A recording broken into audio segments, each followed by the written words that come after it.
Safe Space Live and Safe Space TV. I am so honored to be back with you today. We got a very special episode.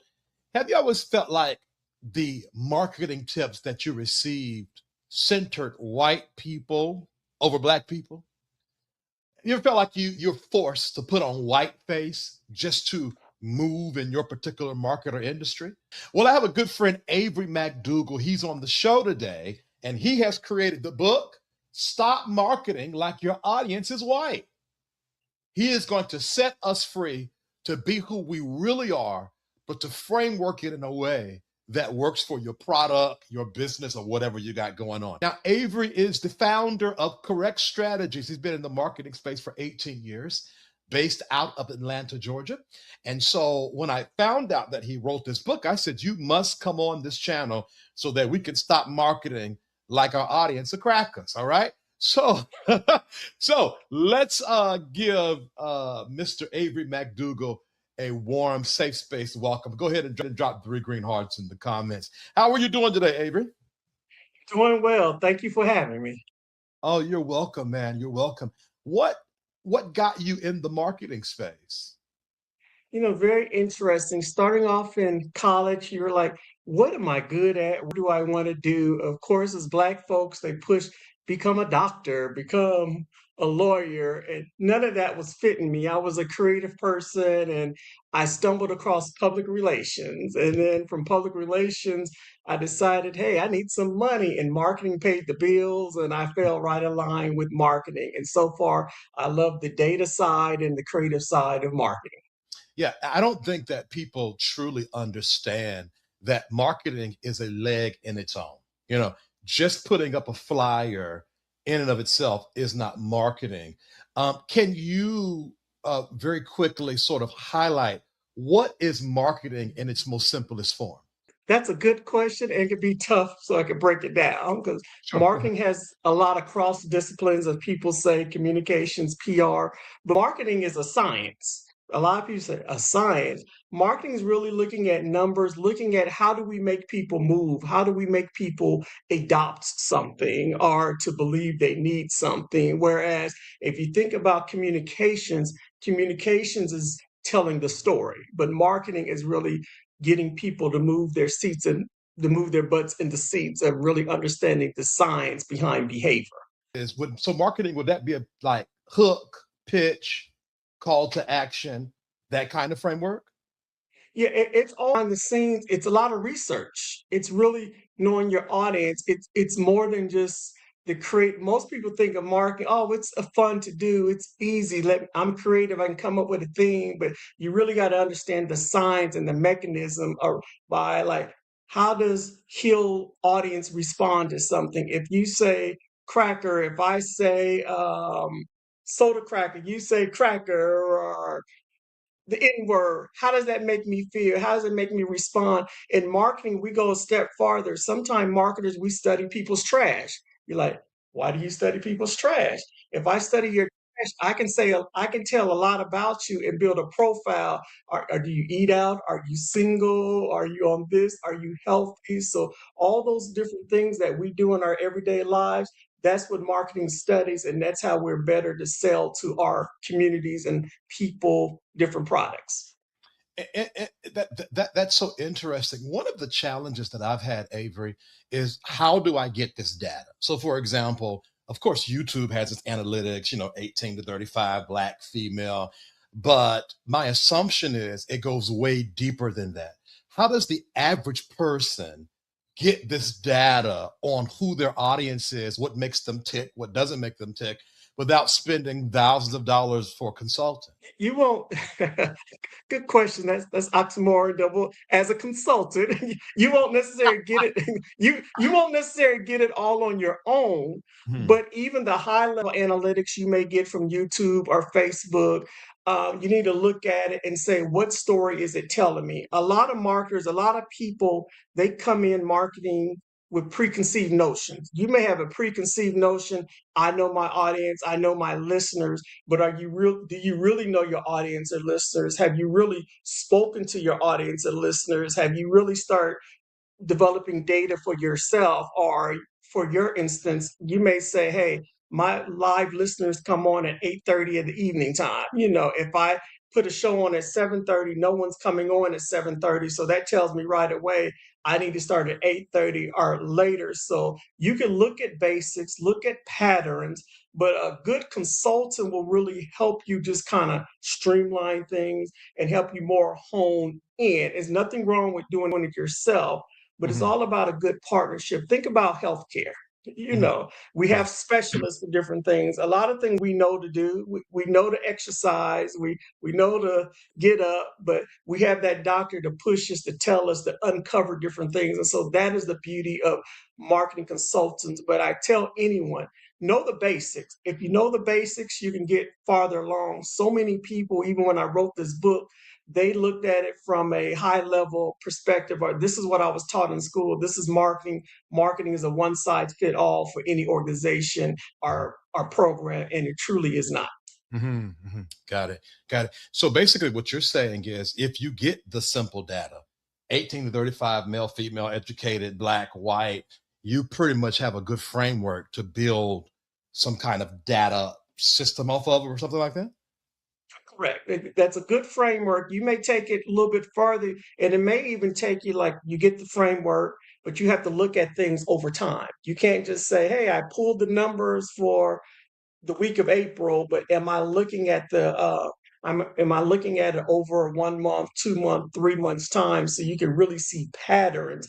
Because a lot of people do surveys, but surveys, depending on how you draft the surveys, can skew what you want them to say. And so you have to be careful in how you collect the data, when you're collecting the data, and who's asking the questions for the data. Because a Mhm. lot of times, if you're going out there, they're going to answer your questions how you want them to answer it, but you're not getting truly the true data. So part of marketing is learning how to remove yourself from the equation and putting your consumer hat on and saying, let me look at this from a consumer perspective, not from Avery the marketer or Susie the plumber, the lawyer, different things of that nature, but from the consumer that is producing your, not producing, hearing your content.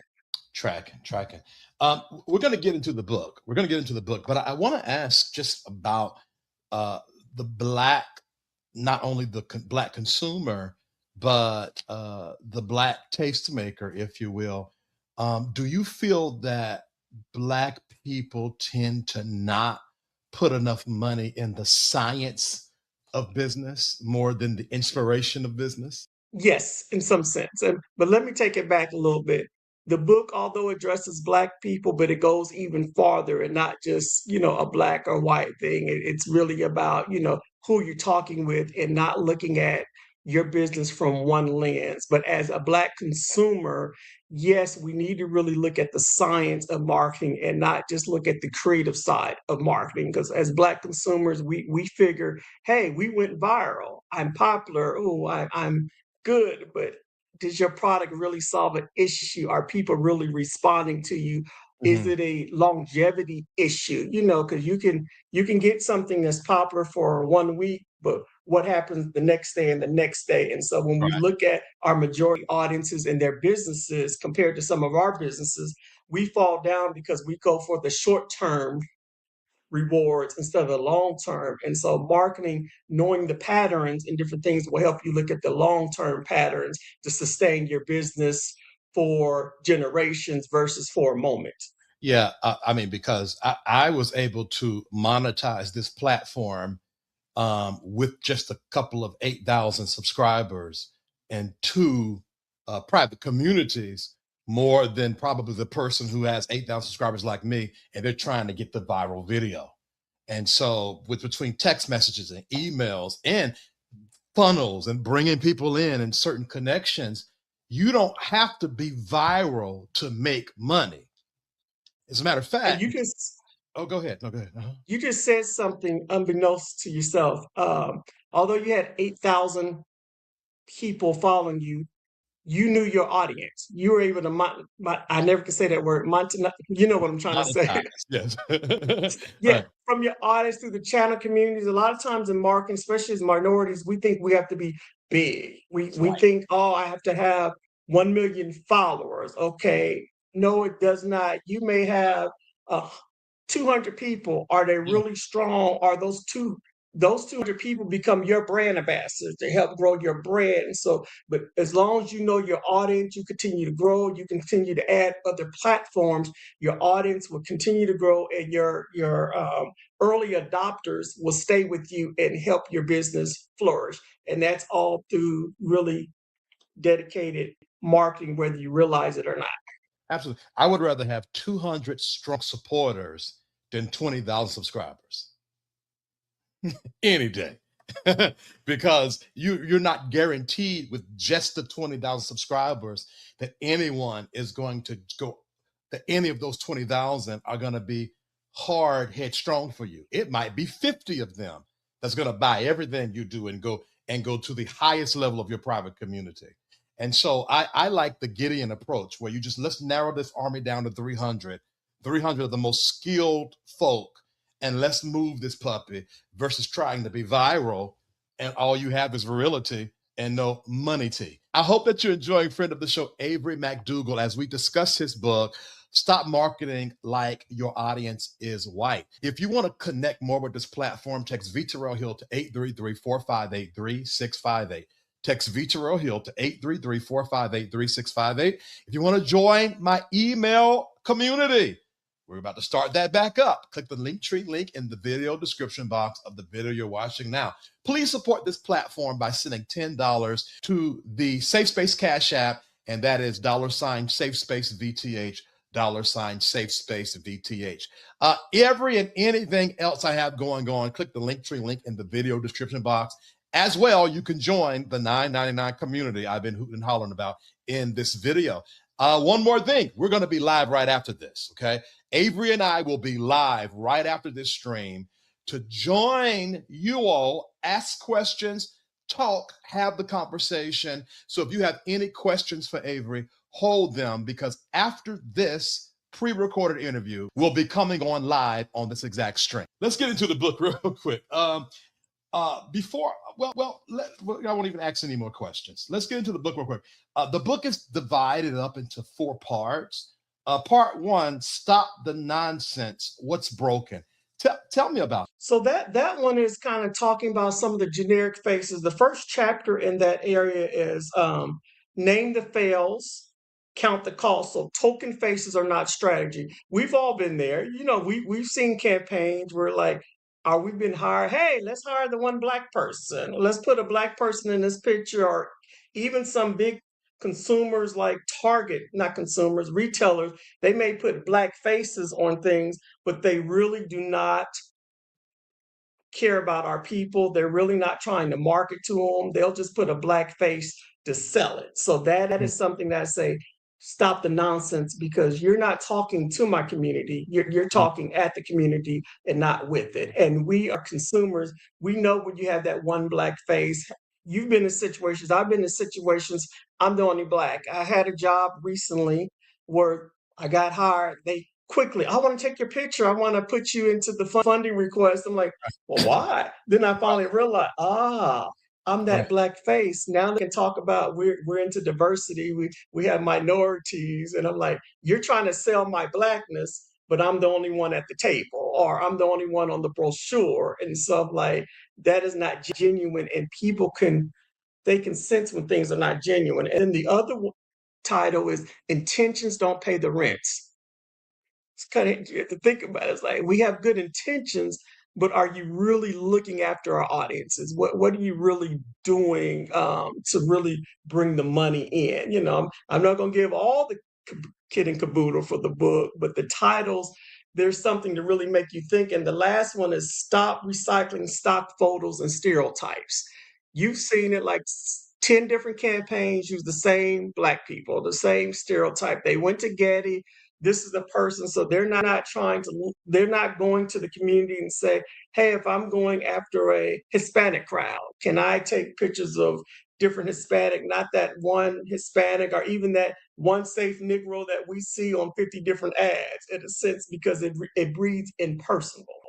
Absolutely, absolutely. Something I want to throw in there. Let's talk about AI real quick, because as AI is unfolding right before us, I'm noticing a lot of graphics that's created. AI is using the same color base, the same kind of, I can see a design and tell, oh, that's AI. As well, the scripts that AI produces for us content creators are those who are creating commercials or voiceovers or whatever. Like, excuse my French, Avery, but I need to say this to my audience. Don't let AI take the nigga out of what you're doing. Now, what do I mean by that? Like, especially us as Black people, we naturally create soul. We're so filled in all that we do.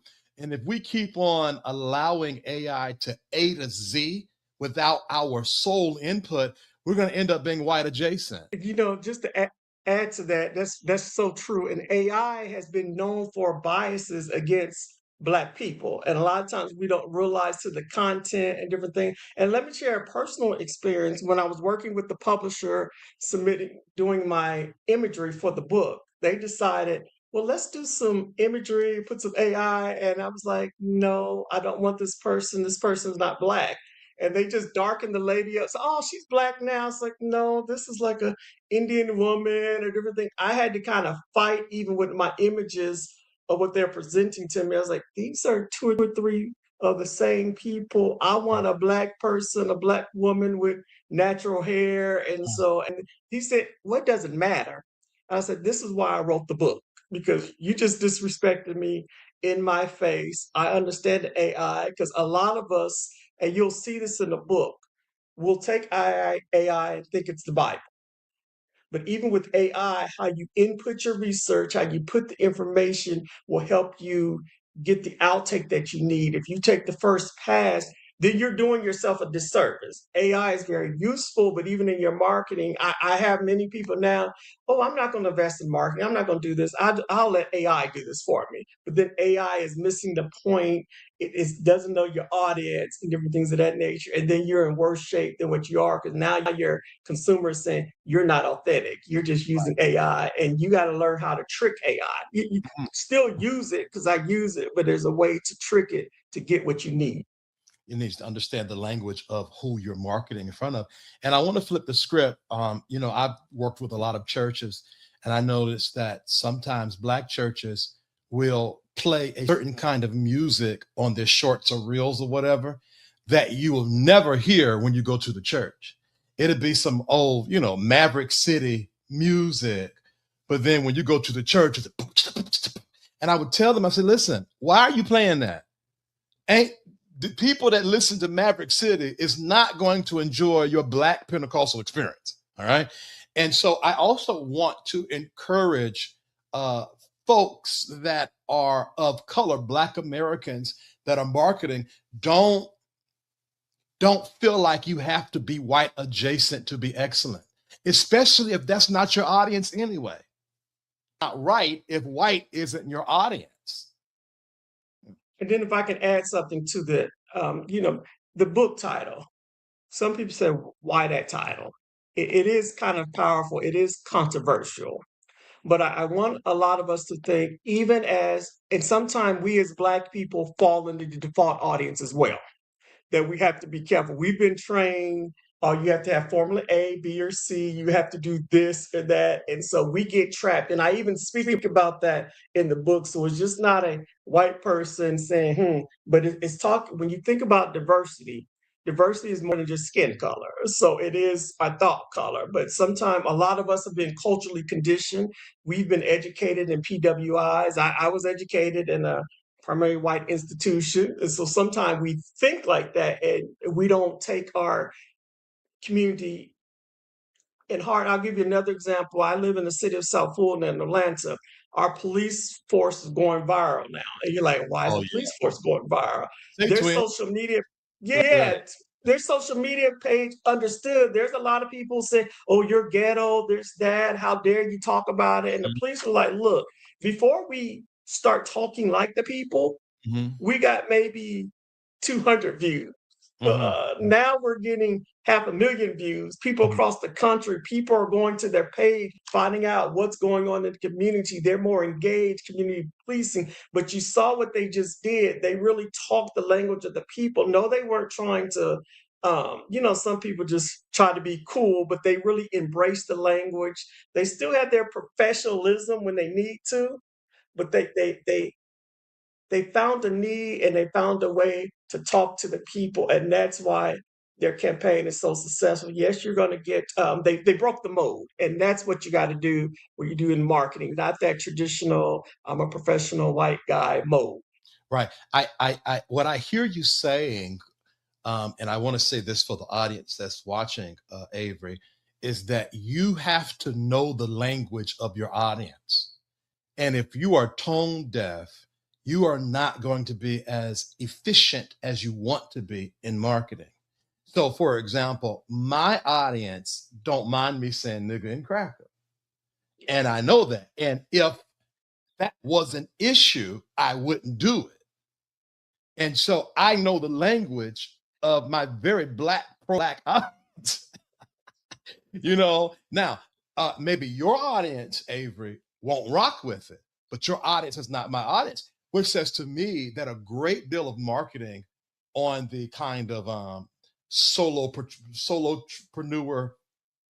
journey is truly understanding and being okay with who you are. Because a lot of people get marketing wrong because they've even gotten their own identity wrong. You're really ghetto and you do well with the ghetto crowd, but you don't. But you sort of self-hatred make you want to be. Hi, I want to get the people from Buckhead when South Fulton will buy you out. Go to South Fulton where your language is. And it's interesting when we think about the book. Sometimes we think about a physical product, but this book can be applicable to churches and how they minister, how they evangelize. To solopreneurs, to businesses, people in healthcare, because it's the tools that you gather. I have a method called the shift. We won't go into that specifically, but it's the tools that you use and how you use them to really get to your audience. But if you don't know your audience, you wouldn't know to say they don't mind if I say Negro, coon, cracker, different things of that nature. But You have to follow me up. That's right. yeah, but you've taken the time to understand your audience, because a lot of times we say, especially as clinicians, I'm finding this a lot. People are, well, I've been in social work, I've been in this space, HIV space, whatever it may be. It's like, oh, I know it. I've been in it for 20 years, but their campaigns aren't connecting. We still have high rates of HIV. We're having people not getting tested, but now you had to think of the language. I was running an HIV campaign in Pennsylvania recently, and my bosses and them were clutching their pearls in a sense, because I switched the language.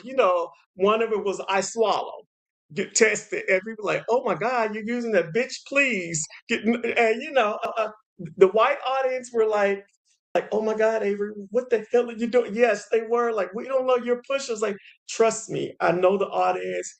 I'm not pandering to the audience. There's a difference when you pander versus when you really know your audience. Right.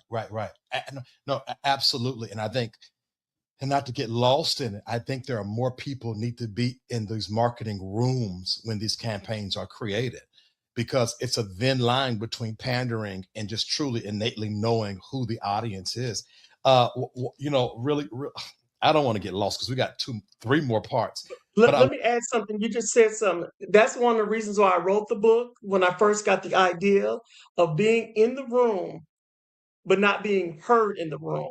And so many are marketing campaigns for minorities, Black people. We were not at the table. It came in. One of my things I talk about in my intro is, hey, I was sitting in a room with a full of white folks. They had one Black person. They had an ad with one Black. Oh, we met our diversity quote. I'm like, no, this is not my community, but a lot of us, especially even Black people, we won't speak up. And so that was one of my first introductions, say, this book is needed because you can't only market to us, you got to bring us to the table. Yeah, absolutely. And hear what we have to say. I have changed this platform 11 times. And what I have found out recently? I have 2 private communities. One is $2.99 and one is $9.99. The $2.99ers is very diverse. They want me to talk junk. They want me to cut up. They want to laugh. They want to gossip. The $9.99ers want community and me to teach higher consciousness. And I said to myself, if the great majority, if matter of fact, almost every 999er, my deep, at the bottom of my little, funnel is wanting spirituality and consciousness, then why am I not serving that more? And because clearly that's what the people want, is that, and not just, just me cutting up. And so I think it's important to sort of be able to drop your ego and realize, like, the people that spend the most money with me are the people that want to hear what I got to say from a high level space. You know And what that just told me too? yeah. From a marketing standpoint of view, I'm not digging it. That's your differentiator. There's so many, and I'm not calling you a blogger or podcaster just like that. There's so many so many people do the key and let's cut up, let's tear people down, where you're one of the same, but now this elevated group, yes, you don't have the low-hanging fruit of the 299, but they're like, hey, there's nothing out there that talks about spirituality, taking me to a higher level. I'm willing to invest in my greater being. And as marketers, as people, we got to realize that. And you just told me something without realizing it. You're not going for the quantity, you're going for the quality. And so many of our businesses, we only go for quantity. We got to have big numbers, but not really looking at the quality of your followers. And most likely those 999 will be more long-term followers. So you have to shift. The 999ers, every single 999 member are okay, hold on. 299ers. I promise you I'm not being shady. And if you got a problem with it, just go over there to the 999 and then you be part of that. When I tell you, Avery, there's about 200 to 300 299ers, and there's about 30 to 40 999ers. And those 30 to 40, top quality. I'm talking about top quality. All right. Are you enjoying this book? Click the link in the video description box of the video that you're watching right now to purchase Stop Marketing Like Your Audience is White from a friend of the platform and my personal friend, Avery McDougle. He has been in the marketing space for 18 years. He also does consulting. So if you are a solopreneur or you have a whole 20, 30, 40, 50, 60 member team, and you're having a tough time getting your product or your campaign off the ground, you can reach out to him for consultant services. And that information is in the video description box of the video that we're watching right now. Go ahead and click the Linktree link to get all things VTerrillHill, soul healing. I'm going to be rolling out with a new mentorship program. I've been testing it for the last 6 months. It has proven itself to be well. And so we're going to open it up to the public really, really soon. So I want you to go ahead and get locked in with VTerrillHill. Text 833-458-3658 to VTerrillHill. That's one of the main ways you can get all upcoming information from me. Also, we're about to start rolling out with the emails again. The emails are coming back. So if you want free emails and want a free membership to our email community, go ahead and click that Linktree link and sign up for that as well. It's a double opt-in. So when you sign up, check your spam and whatnot, because the second confirmation might be there. Y'all get ready. We're about to go to the next level. To prove that, Avery, let's go to part 2. Do the work. Talk to me. What's do the work as relates to this book? Part 2 was one of my favorite sections of the book. So anyone can relate. One of my favorite titles is Google Ain't Research, period. And yes, I did broken English on purpose. Google ain't research. We're always around. We probably have those friends. You ask them, Google it. Google it. Right. I'm like, I'm asking you. But I'm here to say, when you want to know your audience, when you want to know your people, Google is not it. Google can give you the framework, it can give you some structure, but it does not tell you the nuances of the audience. It does not replace you from talking to who you're trying to serve. So just remember, Google ain't research. That was a one fun chapter because we could all relate to it. You might have even said it yourself. And think about how easy it would have been if you would have took 1 or 2 minutes to talk to someone when they ask you a question versus just Google it.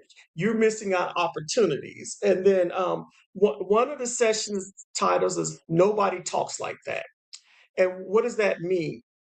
A lot of business people, a lot of broadcasters, we want to sound very professional. We want to sound good PR, good press releases. People like, what the hell are you talking about? I don't know. Hill, I talk to you. You don't talk like this. We're Right. pontificating. Right. If you're in the church community, it's a lot of pontificating, but you're not talking to the needs of the people. We're here to serve your needs, not some generic terms. And so, but that's very important in your marketing to really move from corporate speak to proper vernacular. We talked about this earlier, city of South Fulton in Atlanta, suburb of Atlanta, Georgia. They master that vernacular of the community and it's really engaging. People won't like it, but those aren't your target audience. So remember that. Yes. And then another one is show up or shut up. Oh, I love this title. You're like, show up or shut up. And so with that title, we know there's many people that come in our communities. They'll give us 5,000, 10,000, then they leave. They're not invested, So I talk about there's a need to go to the barbershop event, and there's a need to go to the major events. Be there for your community. If you ask something, if you need something, don't just show up when you have an ask. Show up so you can be visible in your community. Show up and volunteer on this or that. So when you're going for the bigger things, people will see that you're genuine, that you care. We're in election season now. So I'm Right. relating to something we can think of. A lot of politicians we know, they don't show up or they just come around when election time. And now I'm challenging that notion. And we don't trust politicians, a lot of us. Some people do. And that's one of the reasons we don't trust them because they're not there. They do drop-bys. And in your Right. marketing, you got to be careful with the drop-bys and drop-ins and how you market your product, how you market yourself. And again, what I said earlier, this is not to just a physical product. This is from a church perspective, a personal brand perspective, how I recruit, because marketing touches a lot of things. Recruitment, how I retain members or how I retain my consumers that I already have. So all these are important when you look at the plethora of how marketing impacts your business. And then the last one is you're not the hero in this chapter. And that goes from, how can I say that? Some people have a savior complex. I need to come in and save the Black community. I need to come and save this. You have this product, you're going to be saved. You're going to do this. You're going to come off better. I'll give you a different example you may relate to. Hey, if you go to Harvard, people are going to take you serious, And I'm like, wait a minute, what's wrong with Morehouse or Spelman or different things of that nature? And so that's why this thing was so important. One thing that you notice in this book, it's not the typical titles. It's not the boring. I didn't write it to be boring. I get bored easily. So I wrote the book to be very easy reading, conversational. It also gives you key takeaways. So it's just not a book of me just talking. So when you get it, you're going to see key takeaways. Oh, this is how I can apply it to the real world or my thing. And that's very important. And that's why I use titles like Google ain't research, period. Nobody talks like that. Show up or shut up. Right. Now, first of all, absolutely, because just by the titles, okay. Point in case, or case in point, however you said. Avery called just to speak, and I was walking. I said, "Man, it's not a better time you could call. I just started my walk, and we were just talking normally because we're friends." And he says, I don't know how his book came up, but as soon as he said, "Stop marketing like your audience is white," I said, "Oh, I got to interview you." Just simply because this is the language of this platform. And so he didn't have to tap dance. He didn't have to do anything at all. The title alone created a space for this interview. And so you got to understand your audience language because you're one title away from touching the world, or rather your world. And Um, if I can add to that, it was a challenge at first because I was like, oh, am I being too unapologetic, being too bold?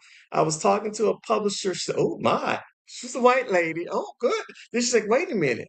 That's good. It's like, if they don't get it, then they're not the audience because sometimes I'm like, oh, well, they see that I'm anti-blackness. It is not a DEI book. So let me make that very clear. It's not a black versus white book, but it's about a refraining. One thing I say, what if your marketing was never built for the people you're trying to reach? And so that is one of my things. And so this books make you rethink how you look at your marketing, how you center marketing and your defaultness, and not just go by if you are marketing yourself or education, what you were taught in school.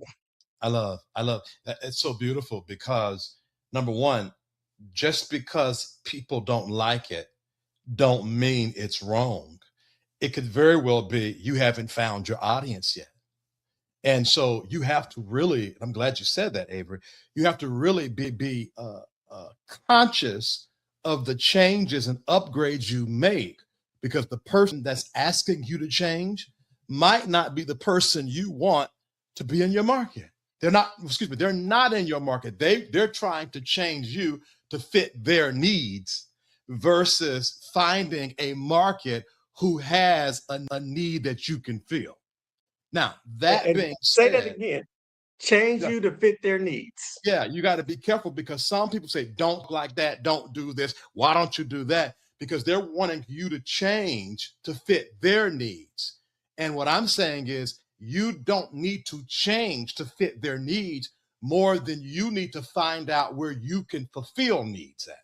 And there is a place, a group of people that you can fulfill your needs. And then you use those people to customize and evolve and make yourself better. Those voices. I hope that you're enjoying friend of the show, Avery McDougle, as we discuss his book, Stop Marketing Like Your Audience is White. If you want to connect more with this platform, text VTerrillHill to 833-458-3658.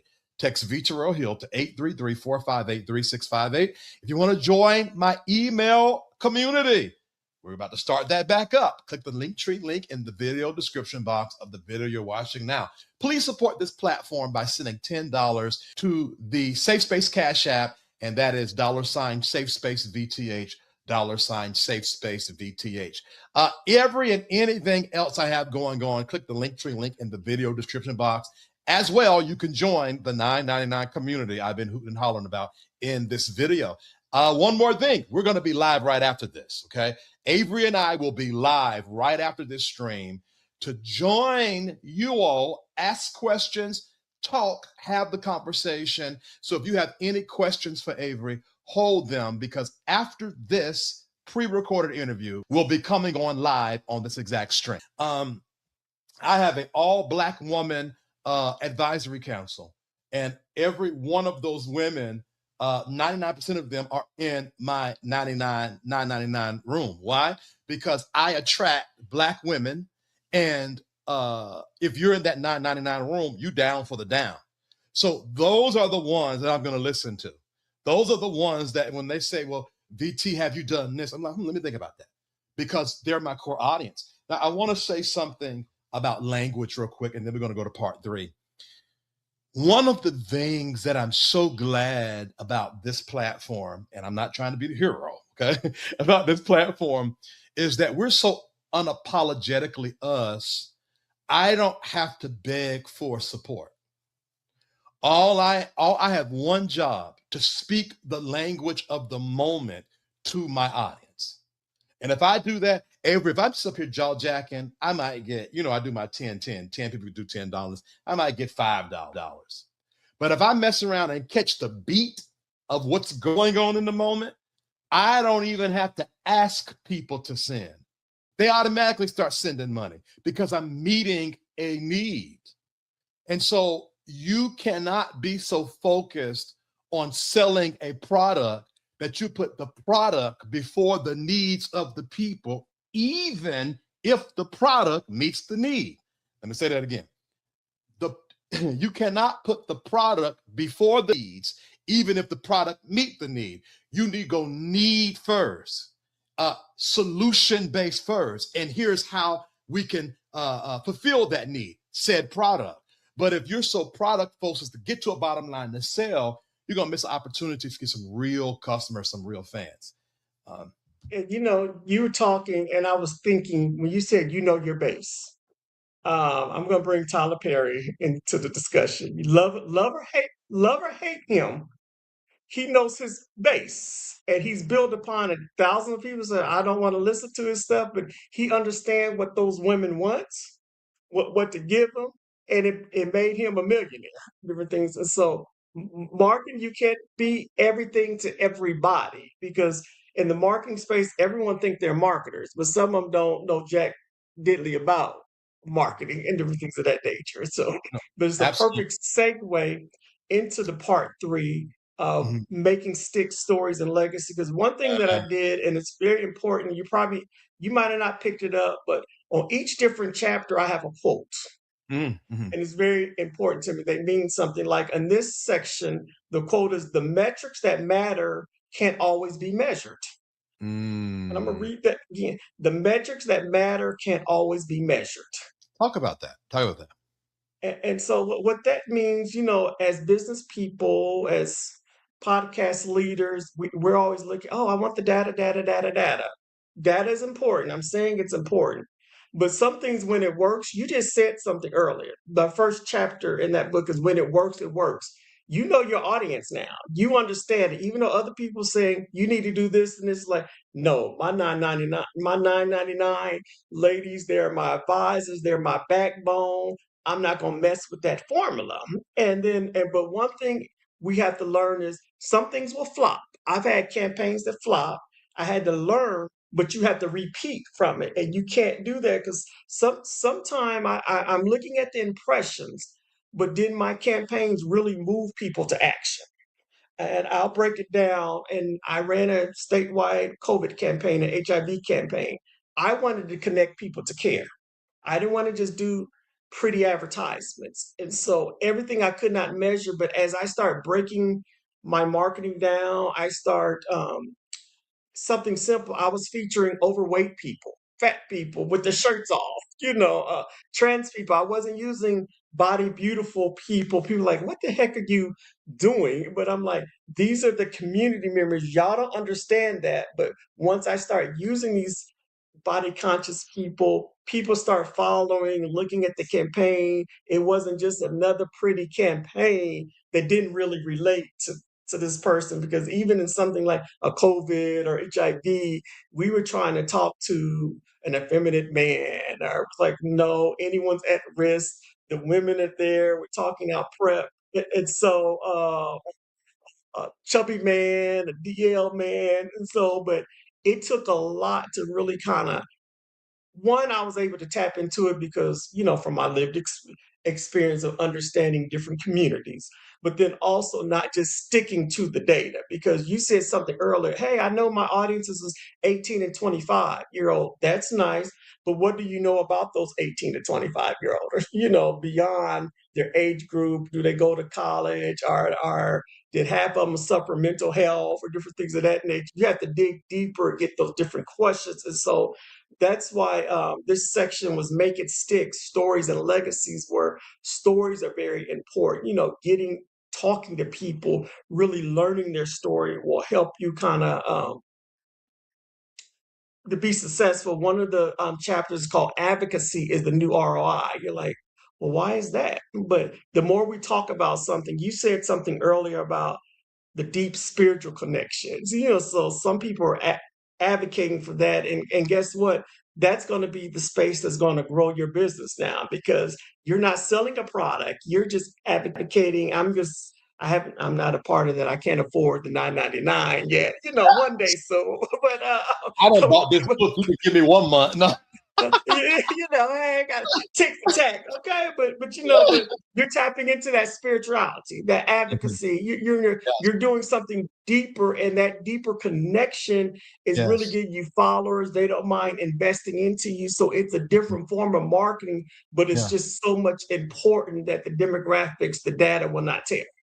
yeah. No, I love that. I want to, before you move forward, I want to say something about uh, what was the quote about the numbers again? Uh, Gosh, The metrics that matter can't always be measured, or that the one. metrics that are cannot always be measured. The metrics that matter cannot always be measured. And this is a little bit maybe not pointed directly at that quote, but very adjacent. So, for example, person number A can have 20,000 people that saw a video, and person number B can have 2,500 people that saw the video. And we on the outside would assume that person B flopped and person A did well, comparatively speaking, until you look at the metrics and realize that though 20,000 people saw the video, they only watched it for 3 seconds and moved on. While 1,500 people saw at least half of the other video. And so if you're measuring by these simple numbers, you'll be calling yourself a failure when you're really winning. And so you got to go deeper into what does success look like other than these kind of bogus numbers that people say, Vanity look, metrics. yeah, vanity. Thank you. Vanity measures.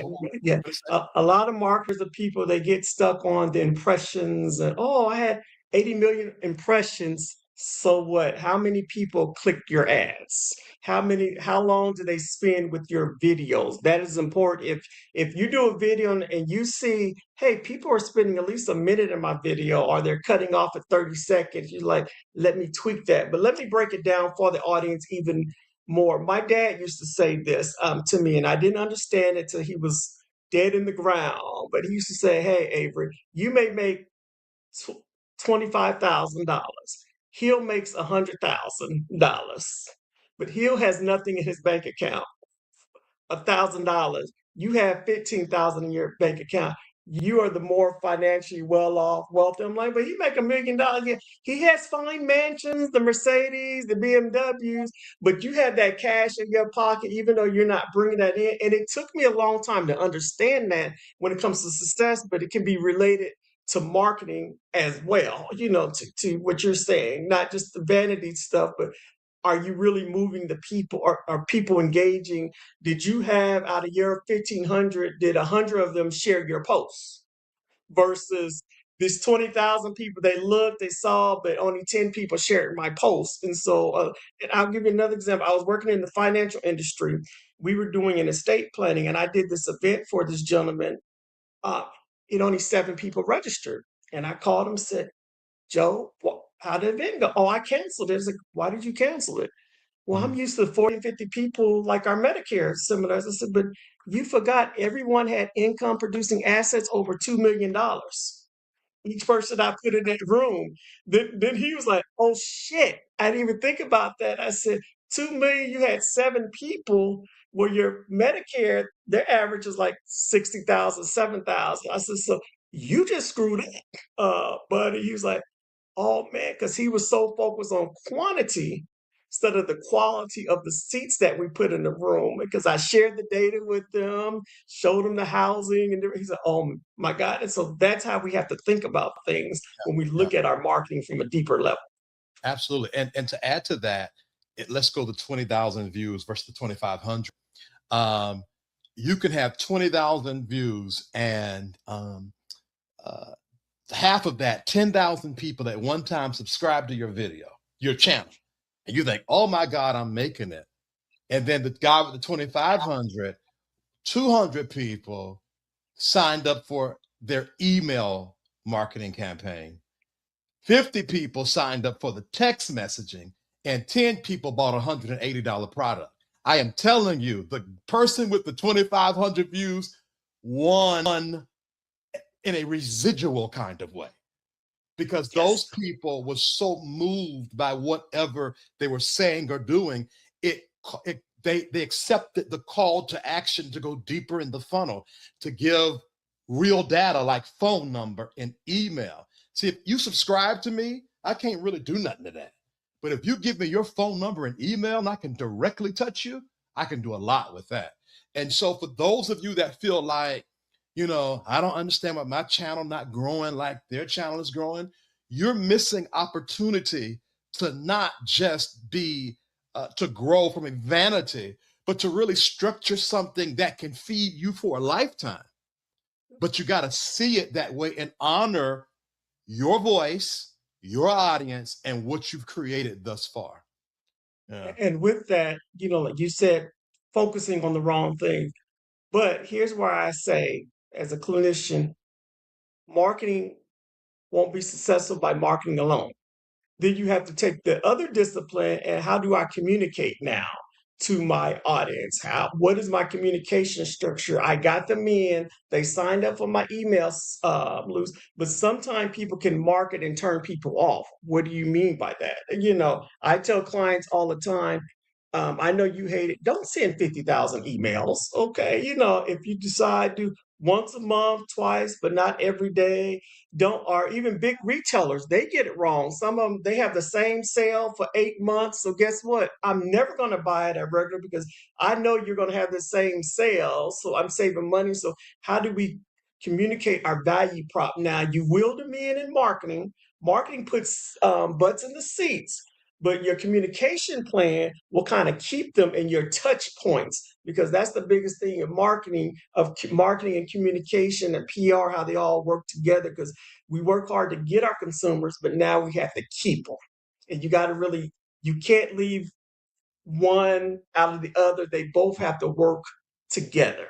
Right, right. And there's so many, and I'm gonna get lost in this. I'm gonna say this, we're gonna go to part four. But there's so many, because of, I love that term vanity metric. There are so many people that are so excited that 100 people join their email list, and they don't understand that whether that the what's that word?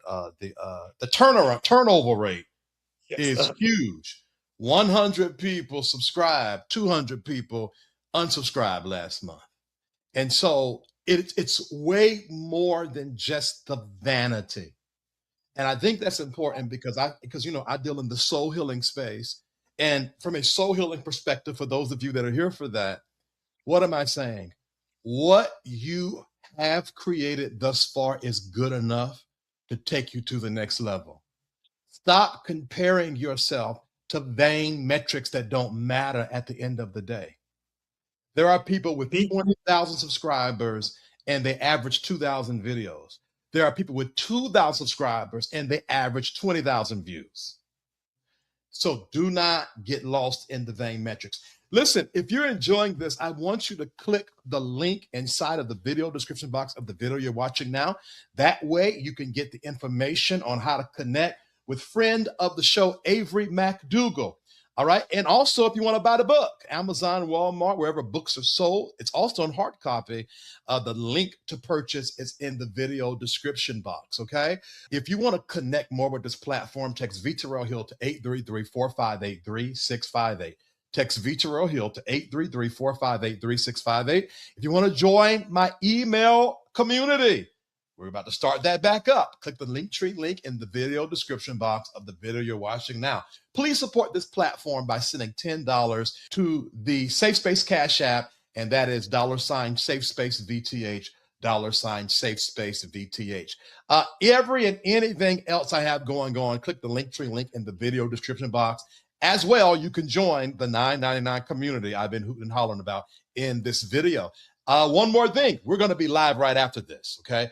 Avery and I will be live right after this stream to join you all, ask questions, talk, have the conversation. So if you have any questions for Avery, hold them, because after this pre-recorded interview, we'll be coming on live on this exact stream. Let's get to part four so we can get Mr. McDougle on out of here. Lead the shift. What does lead the shift mean, Avery?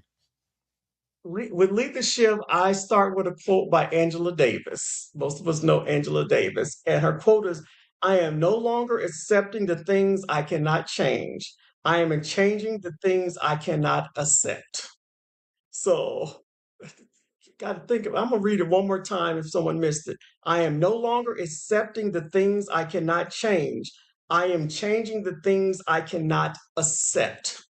So we've talked on a high level about stop marketing like this audience is why we've introduced like chapter titles, but now it's like the shift starts here. So how do we retire the default and build for everyone you aim to serve? How do we take away what we've been taught and learn to say, hey, I need to look at my marketing more than just vanity impressions? How do I learn my audience? And so this last chapter is really talking about how do you start the shift? How do you move and break what you've been taught and what you know? How do you center everyone else? Because I have a line: keep doing what's always been done, and you'll lose more than just market share. You'll lose trust, you'll lose relevance, you'll lose people. And once that's gone, it's hard to earn it back. And so I've seen campaigns start with generic slogans, generic visuals. It didn't land, but when the community brought it in, when we talked about your advocacy, it shifted. And one thing that I like to talk about, I have this motto I say, it says the correct strategy shift model. What is that? In your marketing, S, see the people, name the culture, context, constraints. H is hear the barriers. Identify the levers. What does that mean? Choose the messenger, the place, the timing, incentive, and the policy that changes to create the movement. And the F is focus the message.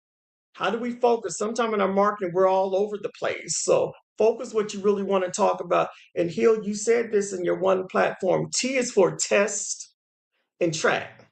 Start small, measure what matters, and then show your receipts. If any letter is weak, then you have to pause and fix your message, then come back to the words. So that is kind of shift. And then I talk about my next up is do the damn work, because knowing isn't the shift, doing is. So it's Mm. good to have this knowledge in this book, as you say, but if you don't apply it, and the good thing with this book, and yes, I wrote it, so I'm not bragging, but it's very practical. Each chapter has a final takeaway. Um, it has the embrace the shift, but also in this book, we have a workbook included that you can take. If you're a marketer, if you're thinking about it, you can go here and fill it out and say, okay, here's one of the things. Who's in this room? Who's helping you shape your next campaign? Are you co-creating the message? If it's something spiritual, do I want to co-create with a big church or a small church?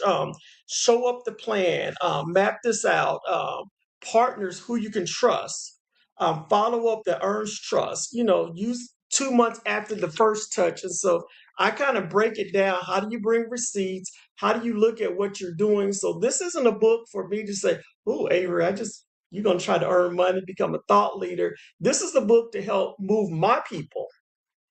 I said my people intentionally help us to move forward and to claim. And this is the precursor to my next book, We Are Not the Niche, copied everywhere, And so, but that's a whole nother story. But we have to really do the shift, do the damn work. And one thing that I have in this book that I love, I wrote a letter. I said, it's my letter to you, the reader. And so if anything, you will get that. If I could just read one or two lines in that letter here, I said, you finished the book, now move. The default mode did not include all of us. It prizes speed and sameness. It rewarded comfort over truth. It delivered reach without real connection. Mm-hmm. Keep what works, drop what harms, choose outcomes over options. People will argue about DEI. Let them debate the label. We will keep doing the work. America is plural. If your marketing does not mirror the reality, you waste money and trust. That is not strategy, that is waste.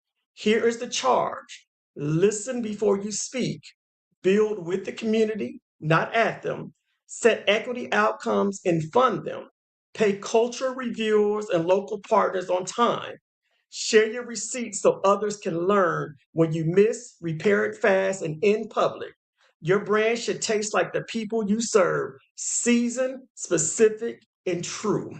So if you lead, fund it, protect it. If you practice demands briefs, then name the audience with care and context. If you hold the pen, write with respect for lived experience. So stop marketing like your audience is white and start building for everyone. Break the default mode in marketing and messaging. And the days of supremacy in our stories are over. The market has moved. Let your message catch up. And here's a quote that I use in all my speaking engagements. And it's something I want you to think about. I have, be married to the goal, but date the process. And I Mm-hmm. want the audience to think about be married to the goal and date the process. Yeah, yeah, And yeah, that's yeah. my letter to the audience. And then I have this worksheet of doing the damn work. How do you move from it? How do we move from talking about it? As Black folks, we love to talk about it. We love to get in the audience. You should have did this, should have did that, but we're not doing the damn work. And so my challenge to all the listeners is do the damn work. Pick up the book, get some ideas. I even have if you have a book club, I even have some things. This is how you talk to your book club. Here's some questions you can talk in your book club. So I try to think of all the different barriers of how we can better educate our people and ourselves, that we can't rely or wait on the man to do something. As a community, how we step up, and once we have the knowledge, no one can stop us. This is such a wonderful example of what we talked about today, because I don't know you professionally. I knew what you did, but I've been busy doing what I've been doing. But you drew me in by using my language. And now that you drew me in, you've captivated me by fulfilling the need, by your presentation is just as strong as your title. You know, your title ain't strong, and then you get up here and fumbling and bumbling. And so I want you all to listen, look, observe how Avery has even used this book to get the attention of his people and educate us when it comes to marketing. So again, the Linktree link in the, not, excuse me, there's a link inside of the video description box of the video you're watching right now. Stop marketing like your audience is white.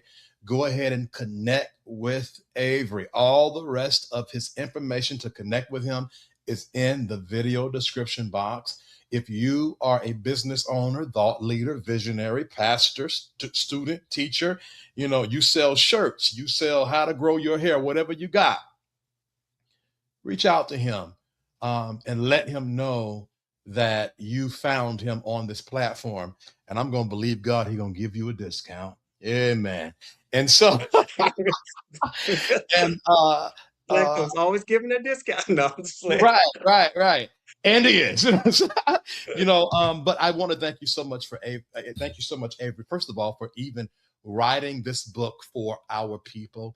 Thank you so much for availing your information with the Safe Space Live and Safe Space TV audience. Any last words? Tell us how to reach you before you go. Sure. Again, I'm gonna say, do the damn work. Listen, listen, listen. But you can reach me on several platforms. I'm on LinkedIn, Avery McDougle, McDougle. Facebook, Avery Mac. But you can also hit me up at info@correctstrategies.com, or visit correctstrategies.com. That is a way to look that's a way to get in contact with me. In the near future, I will probably have a book reading, book signing, and some book giveaways in the city of Atlanta. So if you're interested, let me know. Maybe we could do a partnership with the Safe Space, offering discount signed copies. It has not been finalized yet, but that is something I'm looking at doing. And especially, you could be the first group that get a copy of the next book that's coming out. And this next book, it's more exciting. This was a marketing business book, but the next book is talking about how do we I can't say that word. How do we take our power back? How do we monetize our stuff?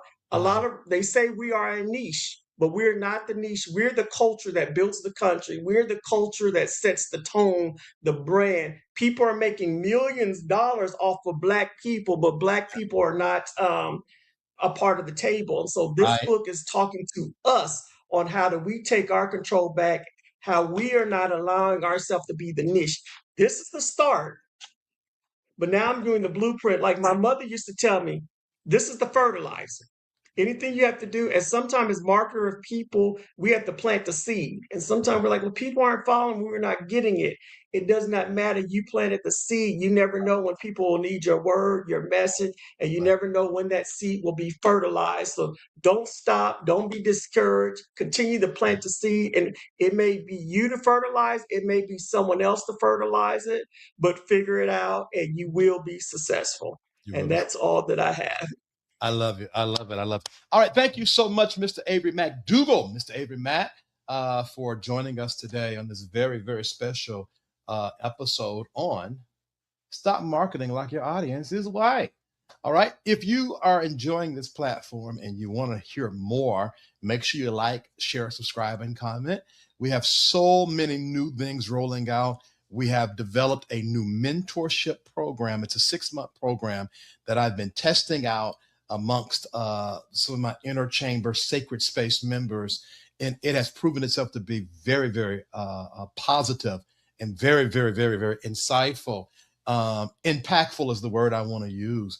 And so if you're looking for mentorship, whether it is soul healing, business, relationship issues, whatever it is, get ready, because I'm going to open up a mentorship program. It's going to be a special night that I teach every week.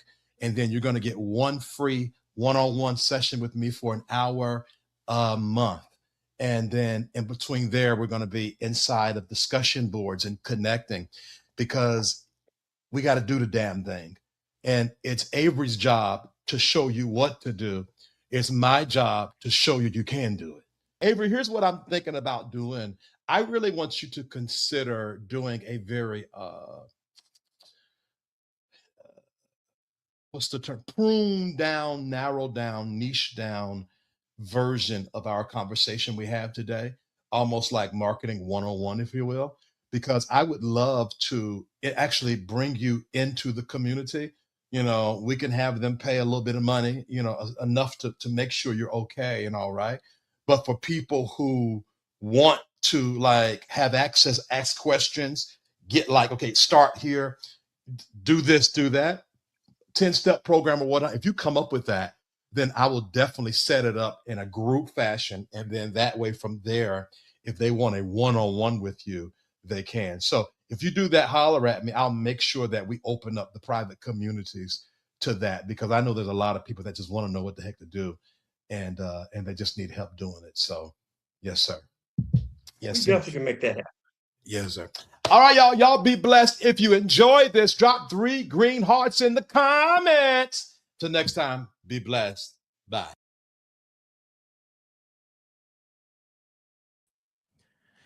My people, my people, my people, my people. How are y'all doing today? I hope y'all are well. Listen, Avery is backstage. We're about to have the conversation live. I know it's been a while. I'm sorry. I promise I'm coming back. I'm coming back after this. Hand to God, I'm coming back after this. So here's what we're going to do. We're going to play this good old commercial for good old time's sake real quick. And then we're going to chat and catch up with each other. We're going to talk with Avery, all the things of the things. It's been so long. Oh, my God. It's been so long since we've talked. And so let's do it all, okay? Let's talk with Avery.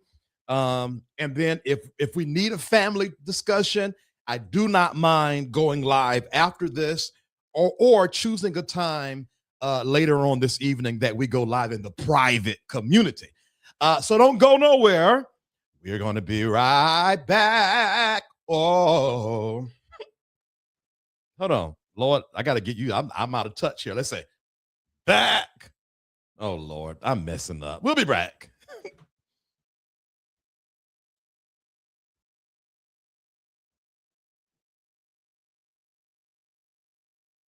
Safe Space, refuge for growth and healing. Want to be connected to all that Safe Space has to offer? Join our email community. Stay in the loop with inspirational insights and updates. Join our email community and connect with like-minded individuals on the path to self-discovery. Sign up now. Find your tribe in a safe, supportive space. Join the Safe Space private community and connect with others who get it. We're waiting for you. Stay connected wherever you are with lives and video drops. Text VTerrillHill to 833-458-3658 for instant updates and powerful insights. Join the text community now. Curious about what's next? Book an intuitive tarot reading with VTerrillHill and get the clarity you need. Your future awaits. Heal from within and transform your life. Schedule a soul healing consultation and take the first step towards wholeness. Start your journey today. Click the Linktree link inside of the description box connected to this video for all of what the Safe Space universe has to offer.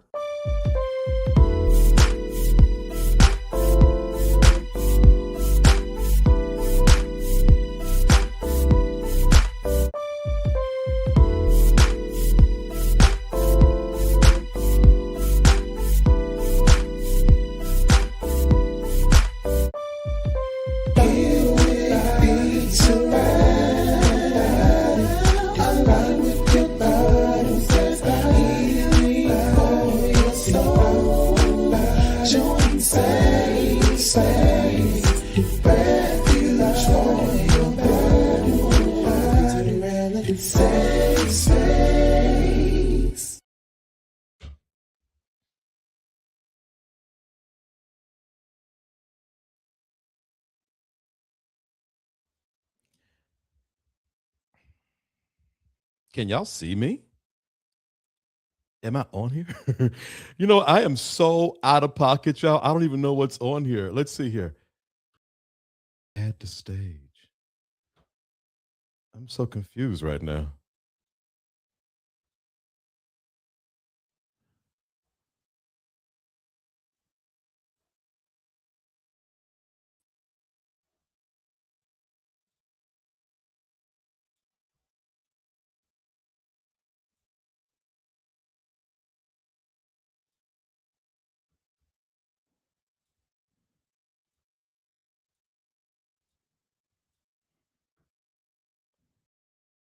If you can hear me, drop a green heart in the comment.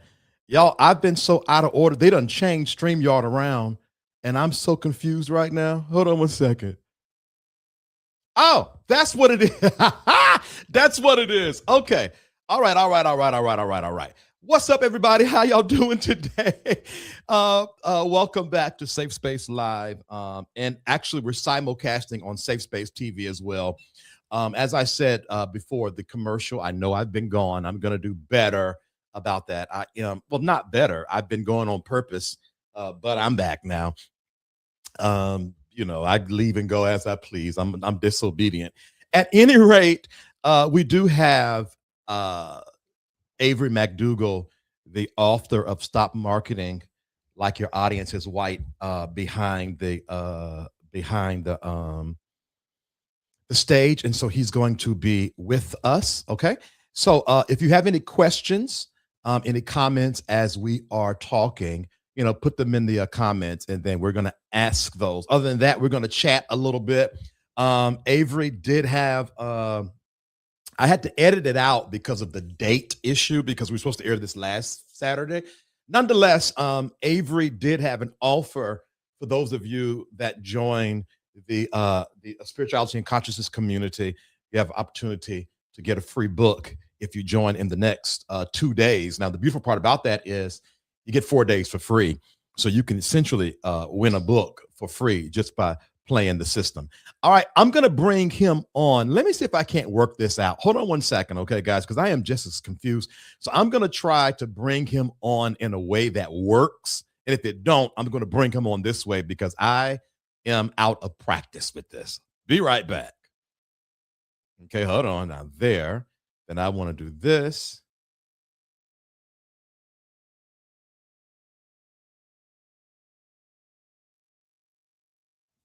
Safe Space Live.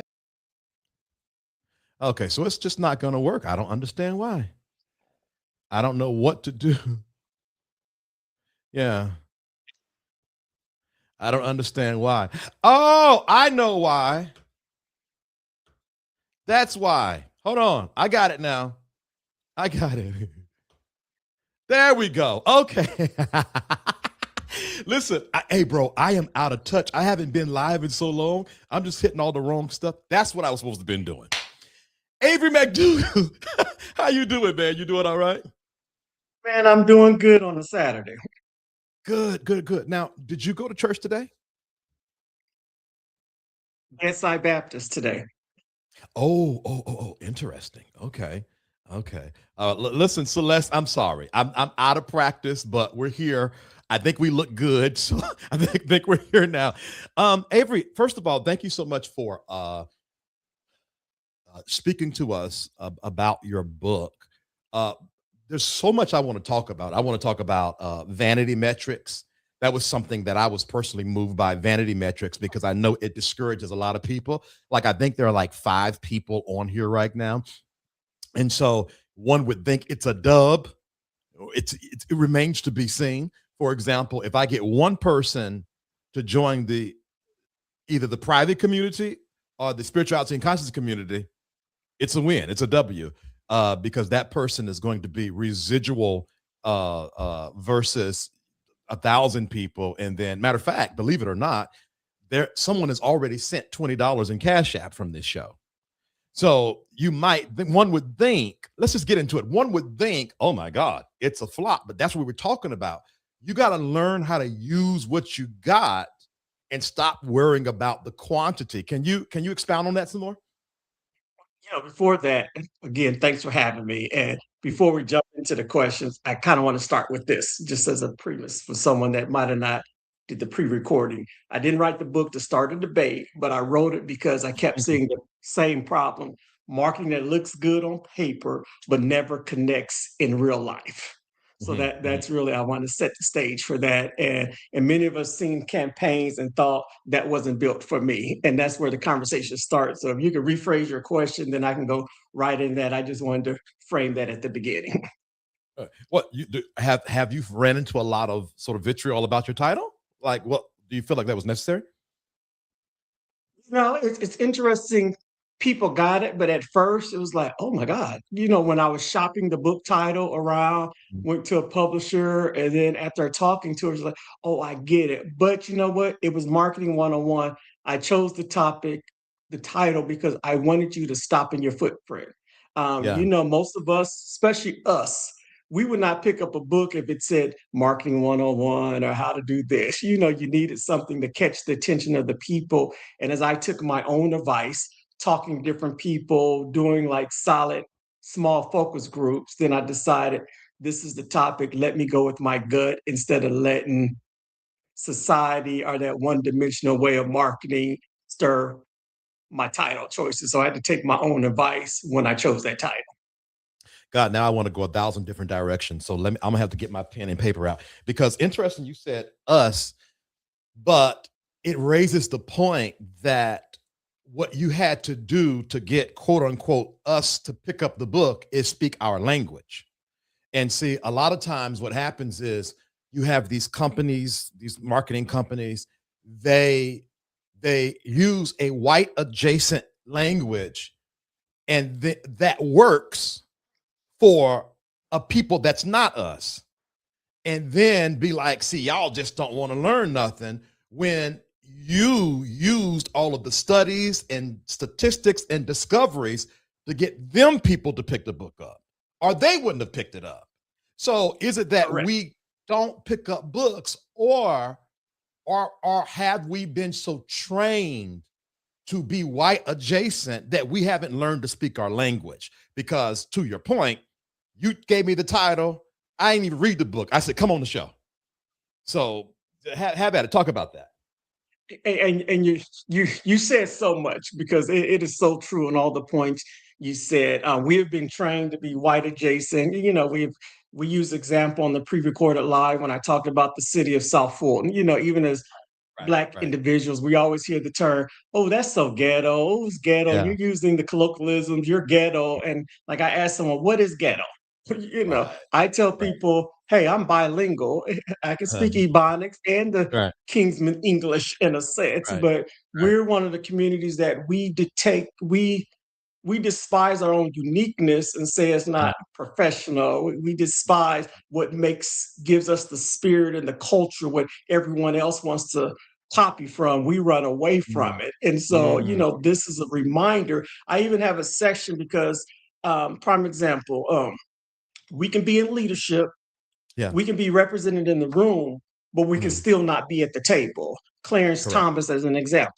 Just to throw, not to start a whole nother subject, but a lot of us have been culturally conditioned to think, hey, the Ivy League school, this is what we're taught, this is how we have to present ourselves, because it's the white standard of beauty, the white standard of thought thinking. And so this book was meant to talk to white people, talk to Black people, and say, hey, we got to shift our thinking. If we want to move the needle on growing our churches, growing our businesses, growing our private groups, we have to think differently. We have to understand our audiences. And when we look at some people that are successful in man's eye, we know and understand that they know their audience. They don't venture out from it. The greater community says, we need more of this, we need that. But they're like, I know my lane. I know who made me rich, and I'm going to stick with it. And so many of us are dumb and blind. We have this mentality of, I am a PhD.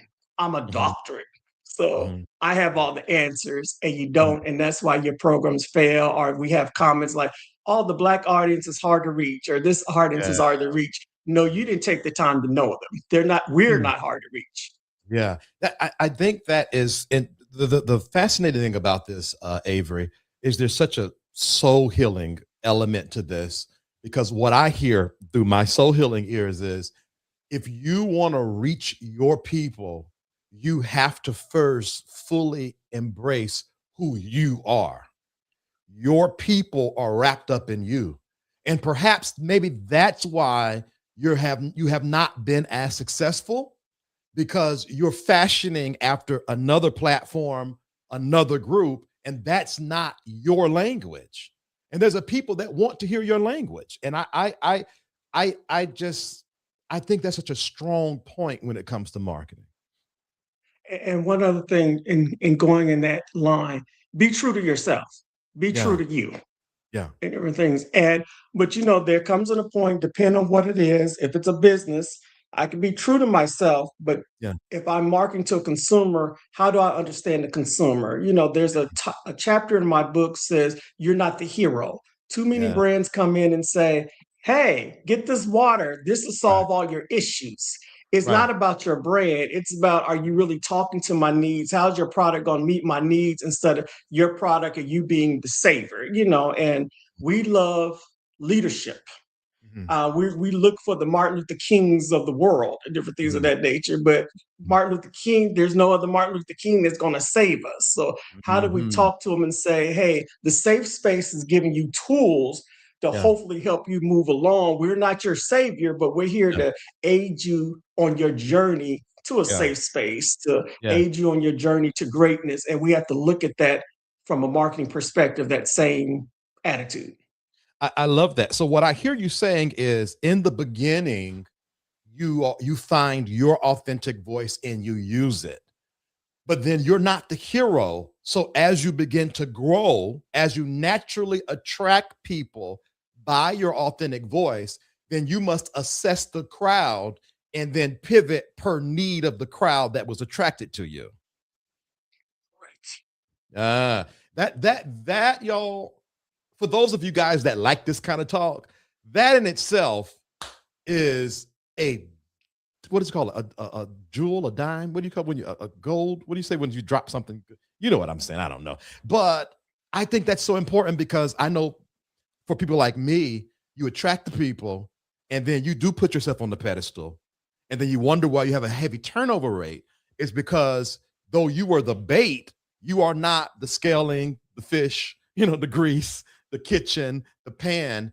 Those come from the people. I think that's so rich. What happened to you that made you decide to write this book? That I wouldn't say what happened to me, but life experiences. Being a African American man in the marketing space, I often was really the only person. My career started a nonprofit. I moved to Atlanta, Georgia to work at Comcast Cable. At Comcast, a large corporation in the marketing space, the only Black man. I moved to places like GE. Yeah, we might have had a sprinkle too, but often my voice was sidelined. Often we had a campaign, bunch of other people in there, one person, they featured one Black man. We're in this together. I'm like, really? We're in this together. It's just one person. But I got tired of people wanting our community, wanting our dollars, wanting our money, but not willing to listen to our voices. And so at the time, I was like, let me be the token face. Ooh, they'll pay me the money, but it's tiring to be the token face, So I want to sit at the table and I want to set the strategy. And so when I thought about this book in the late night of hours, I'm a night owl, and it came to me and I just started writing my thoughts, but it was purposely written not to be convoluted. I get bored easily. I lose attention. So it really was like, I wanted to be easy reading, not long paragraphs. Each chapter have a quick takeaway, because that's how I see my career. Let's give people bits and pieces, understand how people consume information. And I looked at my experience and my career and said, hey, this is time, because so many times I was challenged, like, ooh, that's a little bit too urban. Prime example, I interviewed for a job recently. I won't name the healthcare system, but the president was like, oh, you have an interesting equity lens. I love your equity lens. I was like, to myself, I was like, what the hell does that mean? Okay. Equity lens. Okay. Okay. I never got the call back or different things, but it was just interesting, those coded words. And I'm picking up on coded language as I was building my career until I was able to take charge of the table. And I said, this is the prime example to take back to my community, but not only my community, the others that market, talk to our communities and say, hey, if you want to be in kumbaya with my community, here's the things you need to do to be aligned with my community. Stop taking us for advantage. So that's kind of my roundabout journey in crafting this book. I love it. So now we talk about authenticity, right? So I have ADHD in the worst kind of way. And I normally, when I'm interviewing people, I jot notes because I forget all of my thoughts. So I'm going to punt this to you and put you on the screen so I can get a pen, or it's going to wear me to death. And then by the time I come back, I'll be good to go. Because if I don't stop now and just take this L, I'm going to be scattered all over the place. Because I forgot just that fast what I was going to. So back in the day, code switching, we as people of color, Black people, we were taught more to code switch than to accept our equity lens. And so I think now we're in a space where we can be more flat-footed. This is what's best for our people. And if they do not accept us in the boardroom, we can as well create our own. Can you talk about the transition over this, probably the last 10 or so years, where it's not that we are code switching, but we are owning our lens, our language, our approach, so that we can serve our audience? That's a good one. I think more of us are coming to our own of being unapologetic us. And with that, it's like we're seeing that we have been code switching. We've been successful code switching in our communities and our colleges, but what has it got us? And so now we're saying, hey, it's time to shift the dynamics and the power in the room. Like Avery has the power within him. Hill has the power within him. Your listeners, you have the power into you. And so we know code switching is not getting us anywhere. So let's be our authentic self and let's get to what we need to be successful in our careers and our families. And I guess I have to talk a little bit more. Am I still alive? And one of the things I like to say when I talked about you're not the hero until Hill comes back, when your community leads, the message lands. And so a lot of times as marketers, as business owners, we have an idea, but we never really take it to the community. I'll give you another example. I live in Atlanta, Georgia. The Black Wall Street, many of you have heard the Black Wall Street. Sadly, Black Wall Street is closing down. And it's sad, it's a great concept. Oh, this is a space for all African Americans, minority people to come, but it's closing. But the one thing that I think the owners failed to do in that space, great idea, they didn't really talk to the community. That space was almost an hour outside the city. Oh, Black folks were driving an hour outside the city just to right, look and different things. He did right, not really market. He had a great idea, but sad to say, it was not sustainable. He got online complaining, "You're not supporting me," blaming the right, community and different things of right, that nature. And that was a no-no. Instead of saying, let me really find out what the community needs. Yes, I'm part of the community, but yeah, just because we're part of the community, part of a product, do we truly understand? Let me take it back to a safe space environment. Here is the proprietor of safe space, but if he doesn't listen to you as the consumer, he won't right, know the topics you get excited about. He can still right, talk about XYZ, but if you right, don't want to listen to it, guess what? You're going to stop subscribing. And that was the prime example of Black Wall right, Street. Great right, idea, but not really taking it to the land of the message. right. That was my I'm going to feeling say, for you.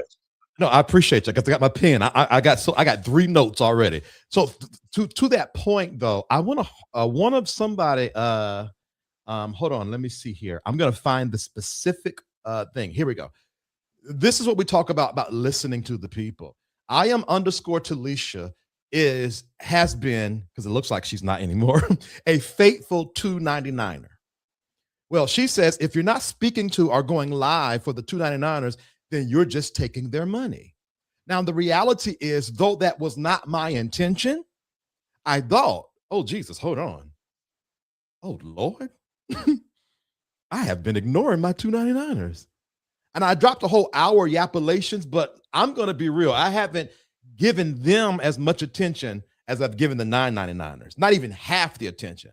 So this person is a part of my market. I am not the hero. I need to listen to her and do better about being consistent in my 299 private community. But if I look at it like, well, who she thinks she is? You don't tell me what to do. I do what I want to do. You're going to lose people. And so it is important that your marketing comes from your market, those that follow you, attracted to you, are a part of you. And I am underscore Talisha has been around a while. So I listen to people like her. And that's a real thing. So we were having the conversation in the comments. I'm like, okay, I'm coming back. I'm so sorry. I want to jump to Celeste's comment real quick. She says, almost as if the key difference in pulling away from marketing toward a white audience is authenticity and community. And what I want to pivot to you on is, let's use the Black Wall Street example. Do you think, Mr. McDougle, that stuff like that fails because it's not just the authenticity, but do you think that we're trying to use a white framework in a black world?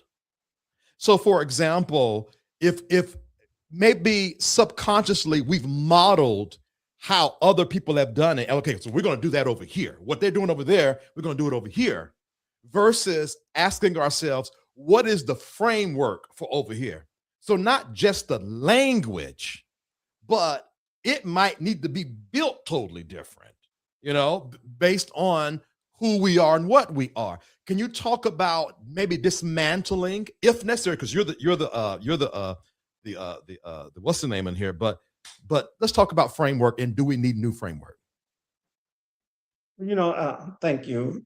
That's a good one, but let me just touch base on something the other comment said at first and leading into this. Even with your audience, sometimes as marketers, entrepreneurs, we grow too quickly. We grow too fast and we ignore the important people. But the one thing that you just did and is leading into my thing, you still have to go back and reach back. Even you've reached a plateau. You Yeah, can't forget about the people that brought you there. And yeah, now moving into like the Black Wall Street thing. Yes, some of it was centered around this is how you talk about it, this is how you market, or you don't have any money. But I think the key difference is a lot of us sometimes we have this mentality, I know it all, or I Googled it, AI told me this. But AI is not giving me the reality where many of our businesses fail, marketing fail because one, there's no market research. There's no framework. You have this wonderful idea, not saying your idea is not wonderful, but you're relying just on word of mouth. So yes, some traditional things are good to still implement, but yet you have to say, I know my community. Like for instance, if I was doing Black Wall Street in Metro Atlanta, if anyone know Metro Atlanta, it's crowded. Stonecrest, yes, it's a Black community, but you know the average brother, sister is not going to drive an hour and a half, 2 hours because they saw it as a flea market. It was, and they let the narrative grow as a flea market setting versus this is a valuable place. So it was very important to really not let the narrative speak for themselves. Here's the general marketing. Oh, I don't have a sign. I did this. People should know about me, but you're not Nike yet. You're not Adidas yet that have these $1 million budgets that can just do simple statement, just do it, different things. You and our businesses starting out, we have to do a lot more work. We can't take on the laurels of most established businesses because you fail to realize what it took for them to get established so they can start using that, just think about it, just do it type things. And so we have to stop looking at the Amazons or the FedEx of the world and say, how do we shift our mindset? How do we do the framework? And how do we step beyond ourselves? Because as solopreneurs, entrepreneurs, we stay within our limited lane, our limited friendship. But if I know I really want to serve the South Side, most people may not know Atlanta. If I want to serve the urban community, and I live in suburbia in my $500,000 house, I grew up there, but how do I reconnect back? And our marketing, we really have to take that approach of really listening, understanding, and not just saying, here's what AI told me I should do about marketing, but what am I coming in to do for my community, and why should people support my organization? And if we ask ourselves some of those questions, we tend to be much more successful in what we do. And so beautifully spoken.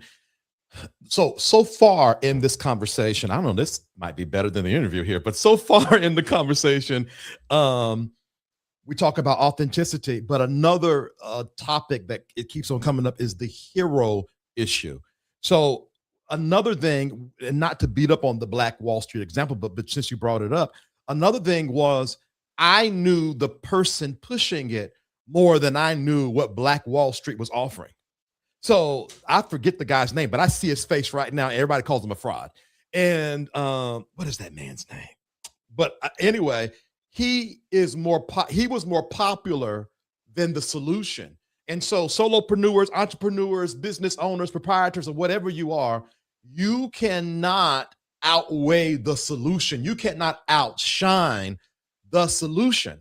2 reasons. Because if you become bigger than the solution, you are a target to bring your business down.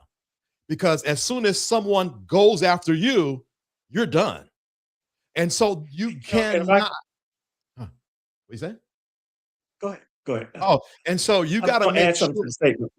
Oh, okay. Yeah, I'm gonna finish with that. So you got to make sure that you, even if you are the product, you are not the solution.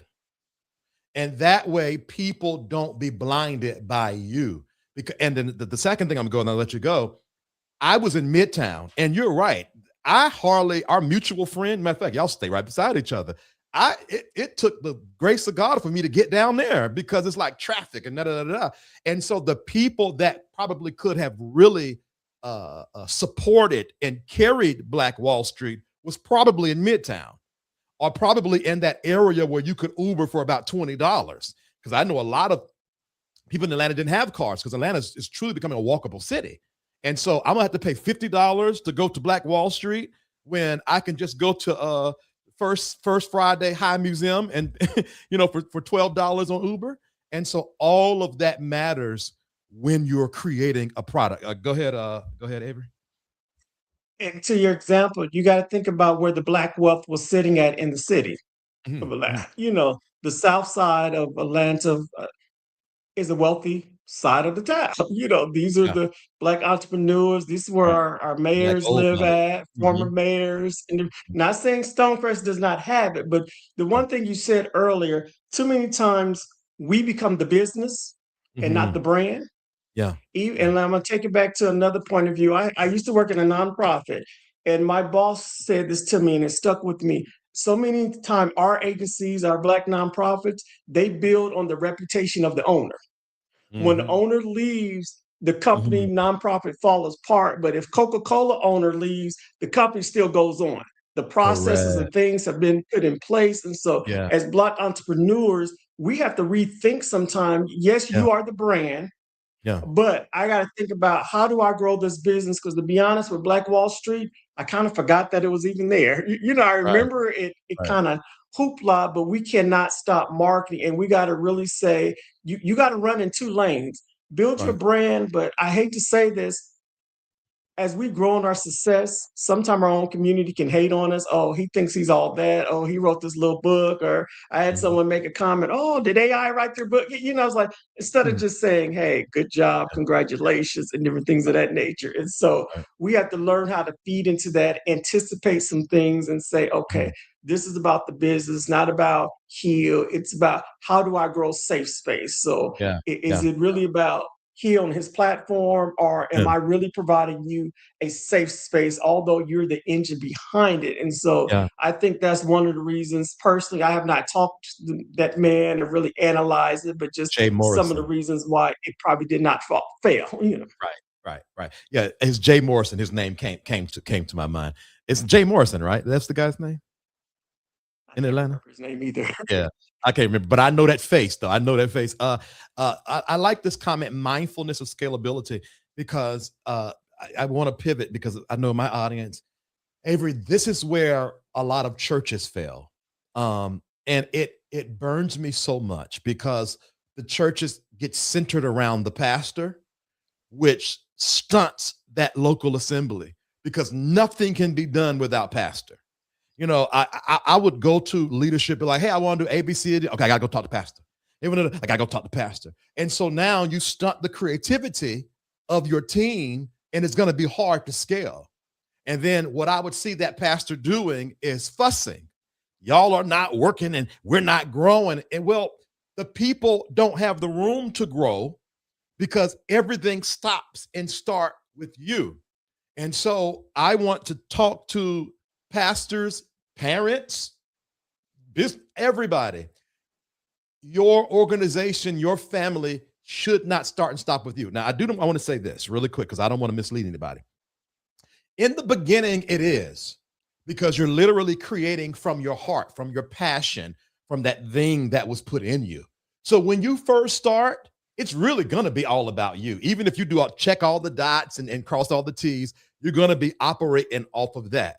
But you can't get stuck there. You got to be able to pivot. And I think, Avery, that's where a lot of startups and businesses fall out because they get stuck there. And when the shine is off, they're like, oh, well, we're done. It didn't work when you could have pivoted. So that's that you on know, that. going back to the church analogy, I'm a church boy myself, but so many of us, some churches, so many of us are in the ministry of the pastor instead of the Mhm. ministry of Jesus.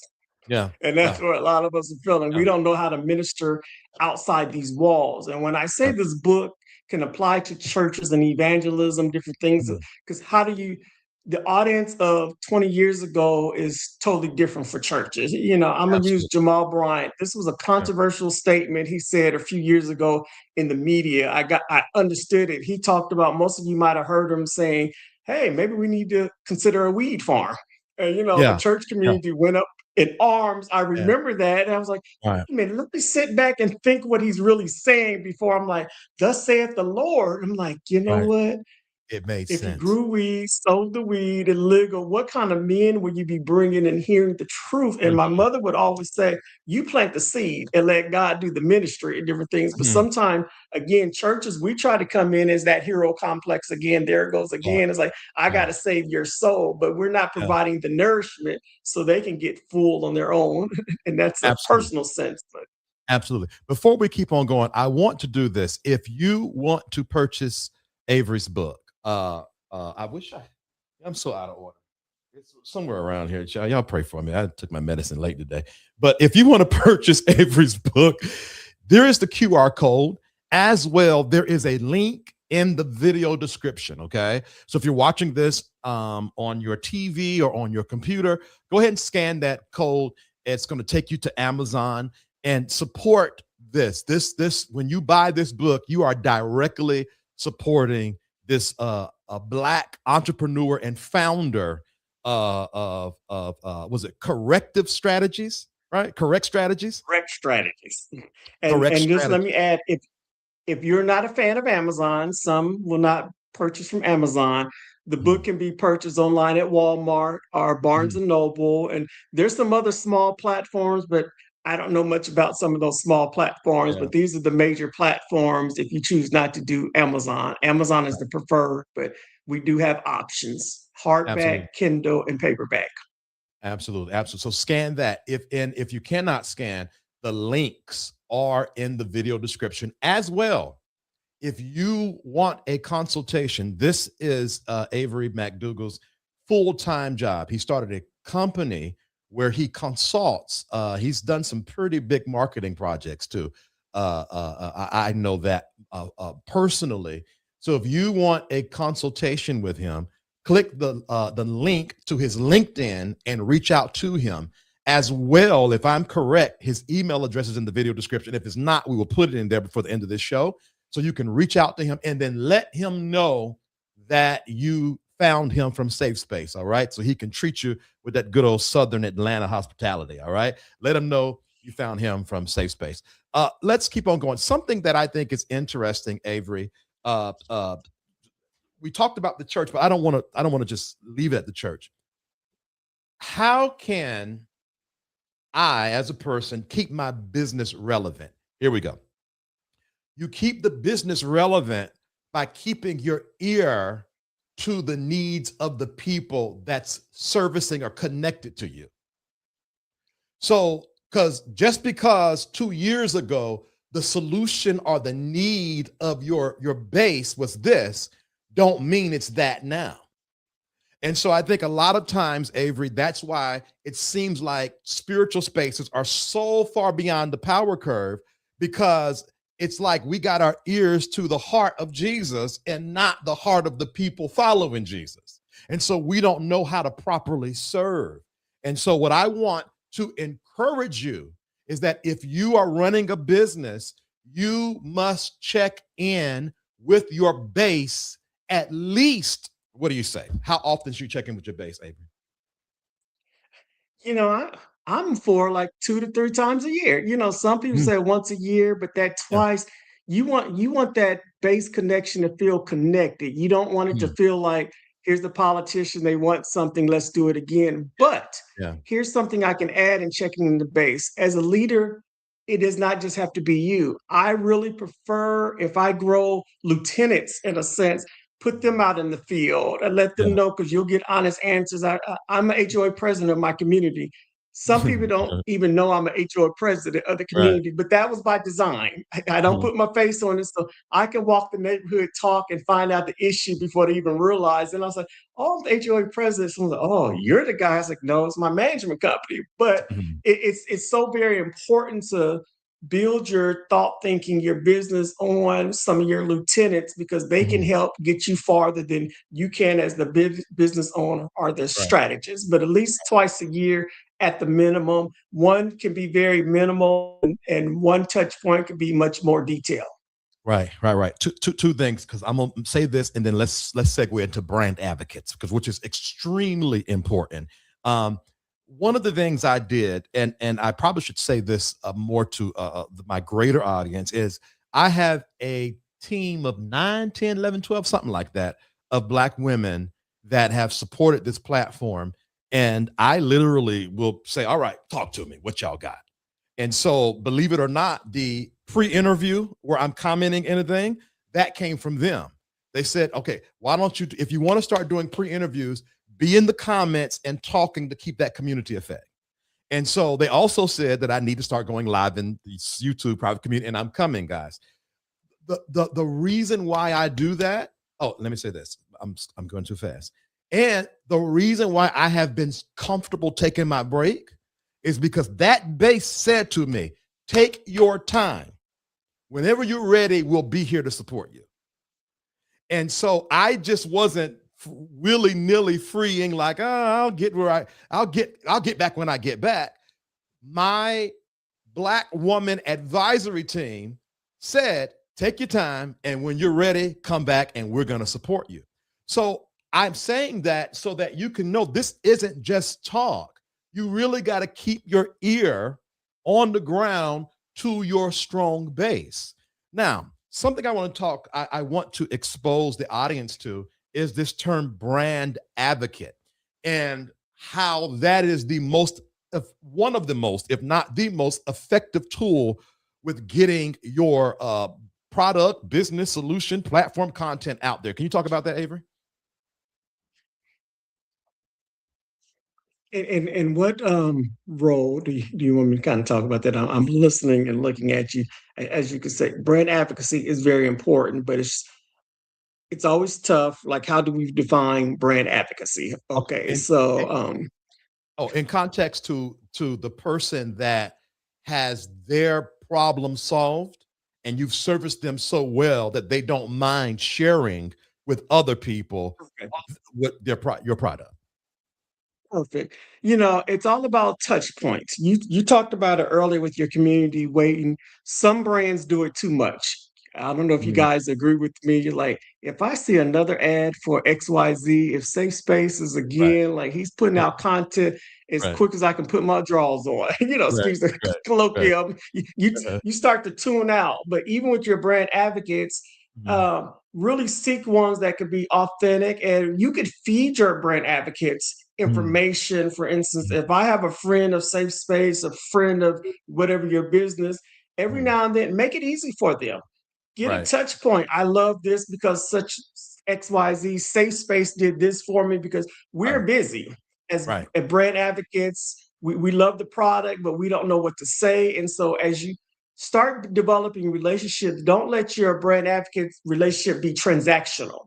What do you mean by that? Okay, you brought a product, you supported me once, thank you, bye. But how can I keep my brand advocate, the people that buy my product or talk to me, how can I keep the relationship going? Do I email them every blue moon? Hey, how you doing? I'm not asking for $10, $20, checking in. How's the product working for you? Or do you have, if it's a church space, do you have any questions about this or that? Because now you're developing really true brand loyalists instead of just brand advocates. And brand loyalists, to me, are just more important. So time to time, share this on social. Safe Space allowed me to think more clearly. It stopped me from suicide or something of that nature. But you're feeding those tools to your brand advocate, then it becomes more realistic. No, you're not sending out, and I'm giving you an example. A lot of politicians, when something happens, they say, write your congressman and here's the letter. But then your congressman gets the 50 of the same letters. That dilutes your message. But if I can get similar but different tailored messages to some of my brand advocates, it will go a long way, and people start trusting your brand more versus they're saying the same thing. Oh, they're just happy. And guess what? Even if someone may not be as excited in your brand, you can still use them. You could say, hey, I didn't like this product. If you came on as a solopreneur and said, thank you, I understand, we're shifting this, that says a whole lot, because too many times, especially in our online space, someone makes a negative comment, going back to what you started off with, how dare they say that, who screwed them, I'm blocking them. But it shows a level of maturity where you can even talk about your distractors and the people that love your brand. So your brand advocacy have to be true, authentic people. Be careful who you choose to have as your brand advocacy. If someone's always in mess online, they say, you love my product, but you're not the person to represent my brand. No, absolutely. So let's drop some more gems. Okay. How do I build my platform, especially if I'm starting out and I do not have a marketing budget, or I don't have a lot of money for marketing budget? Number one, You have to take your passion.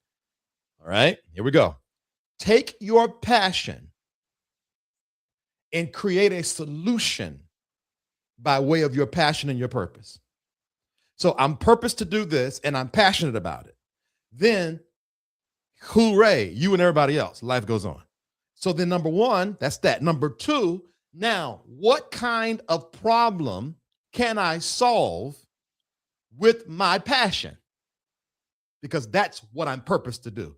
Solve the problem with my passion. All right. Now, if you do that authentically, properly, consistently, you will build brand advocates. Girl, you hear about so-and-so over there? But then if you continue to massage that relationship, you will build top-tier brand loyalists. Now, the brand loyalist is the person that when you put out a book, they bind it. When you open up a new paywall in your community, they upgrade into it. If you need 10 people to send $10, they're sending it. But you know what that takes?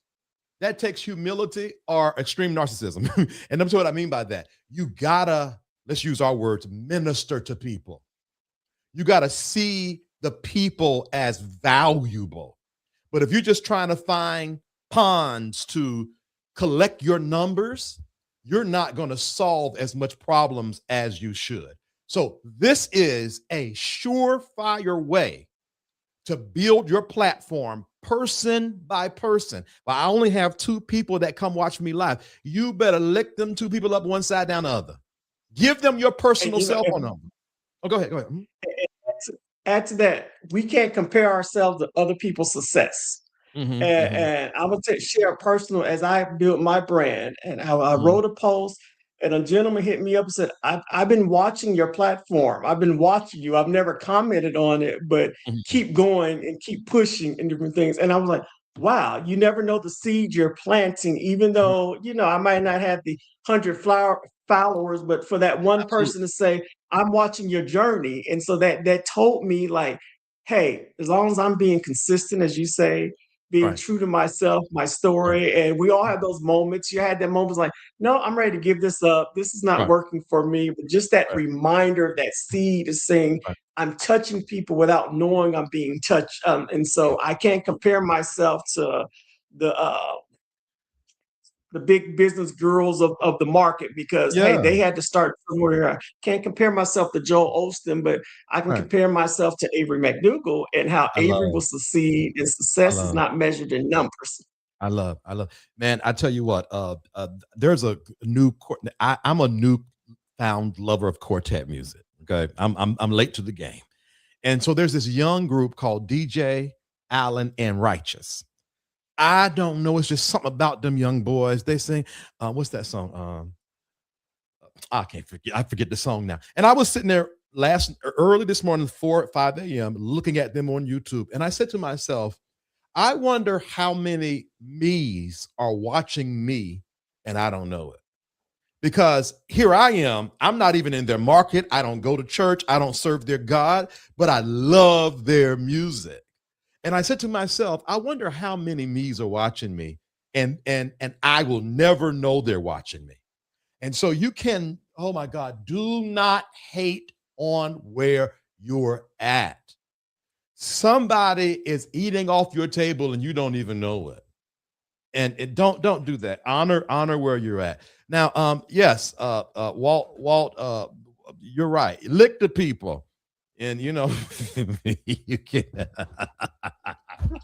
Okay, let me get off that. I don't know if that was a misspelling or right. No. I said what I said. Lick them. But honestly, you gotta be able to get down. I made a phone call yesterday, Avery, and I'm saying this not to toot my own horn, and maybe I am. Whatever, it's my platform. But I made a phone call yesterday, and I was spoken to somebody I hadn't heard from in a while. And I said to them, hey, I'm here if you need me. And I don't care if you're still in the community or not. You matter to me. And I meant that. I meant that with all my heart. You gotta be able to recognize the people that hold you down. And you gotta make sure you lock in with them, because those are the people that will help you carry your business to the next level. But if you're so locked into what vain metrics and numbers and virality, you're going to miss the true foundation of what you can get to Coca-Cola or Apple or whatnot. So that's important. That's important. And and going back to the statement, knowing yourself. I'm gonna use myself. I'm used to being the guy behind the scenes, creating the campaigns, turning it over, boom, boom, boom. No one sees Avery, knows who Avery is. So this is a new territory for me of stepping outside the lens of being in the front where, getting a little shy. Then the friend was like, this stuff. You've been doing it for years and different things. Right. Even how we got on this platform, it's amazing how conversation can lead to something. If our conversation didn't start, hey, I need to be on. Uh-oh. You froze up, buddy. Maybe it's just my end. Hello? Jesus is my rock. Jesus is my rock. Oh, Lord. Is he froze up on y'all's end? Okay, it is frozen. Okay. It's frozen. All right, I think you're coming back. You're coming back now. Jesus is my rock. I tell you what, here's what we're going to do. I need to go get his book out of my room anyway. Let's go to a quick commercial break. Hopefully by then, we'll be unfrozen, and then we'll continue the conversation. Yeah, you still frozen. We're going to go on a commercial break real quick. Maybe you'll come out of it by then. We'll be right back. Hallelujah. Safe Space, refuge for growth and healing. Want to be connected to all that Safe Space has to offer? Join our email community. Stay in the loop with inspirational insights and updates. Join our email community and connect with like-minded individuals on the path to self-discovery. Sign up now. Find your tribe in a safe, supportive space.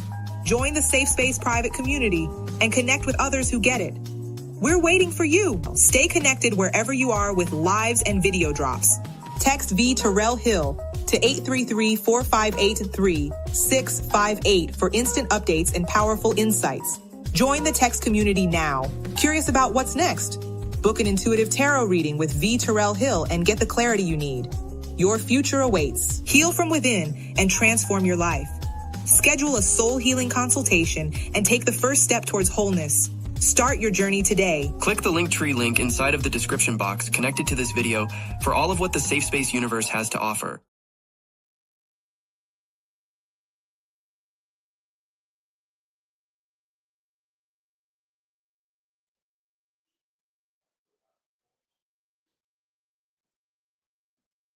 Oh, Lord. Hold on. Was I gone that long? You're still frozen too, Avery. Still frozen? Do I need to come back in? Yeah, come out and come back in. Come out and come back in. Okay. Oh my God. Hold on. We're gonna let Avery get himself together. Let's talk real quick, y'all. Y'all pray for me, man. When I tell you I am out of order, I am so out of order.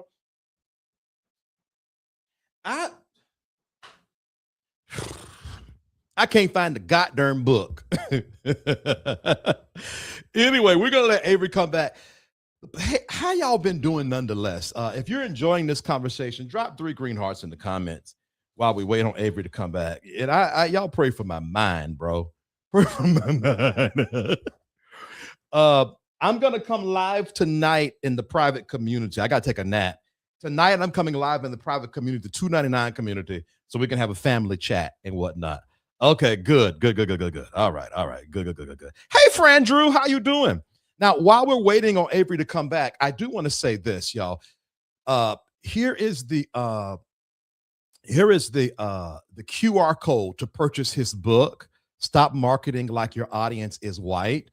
I'm telling you, it is a great book. If you want to purchase it and you can't scan it, the link is in the video description box of this video. And please purchase it and support Avery.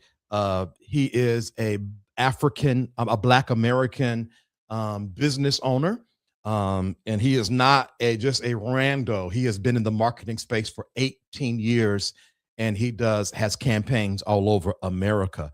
Let's see here. I'm back if you can see me. I can't see you, bud. I can't see you. So I don't know what is your camera on? Make sure your camera is on. I really hate it because we were just about to get started real good, even though we've been on here for 2 hours. Also, he does consultations as well. His LinkedIn is in the video description box, so please check him out as well, y'all. All of his information is in there. Let me see here. Let me see. Connect with Avery McDougall's LinkedIn and get the book here. Okay, I'm going to put his email address in this before this is over with. It looks like we've lost him here. I'm in the studio. Do you have to put me in? No, it's I don't see your video. Let me see here. Let me see. Hello?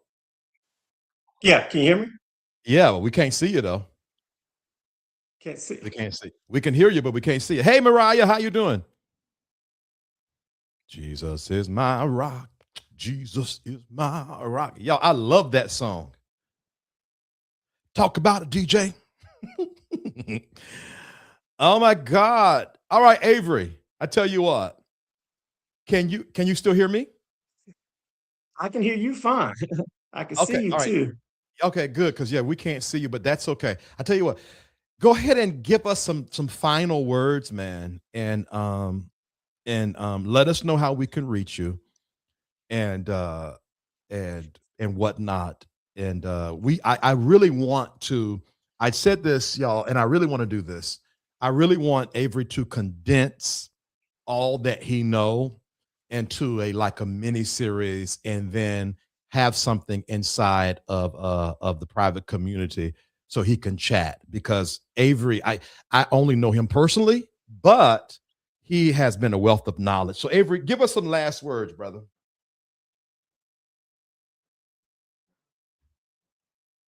Are you there? Lord, he ain't there. Proving work that does. Oh, there you go. I'm all not right, go here ahead. no more. Yeah, you good. You good. Go ahead. The visual too, or just the hearing? Yeah, I can hear you now.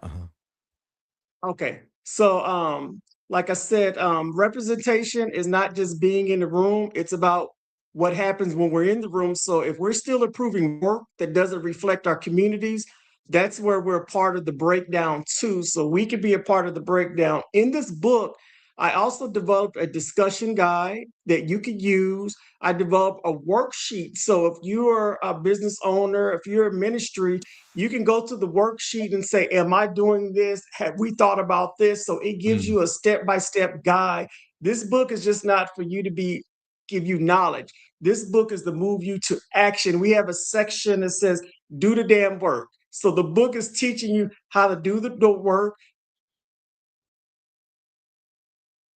You good? Go ahead. Did we lose him again? Golly. Lost it again? Yeah, I hate this. Can you hear me or no? I can hear you now. All right, you good now. Did you hear that last statement about the guide? You said the last thing we heard was do the damn work.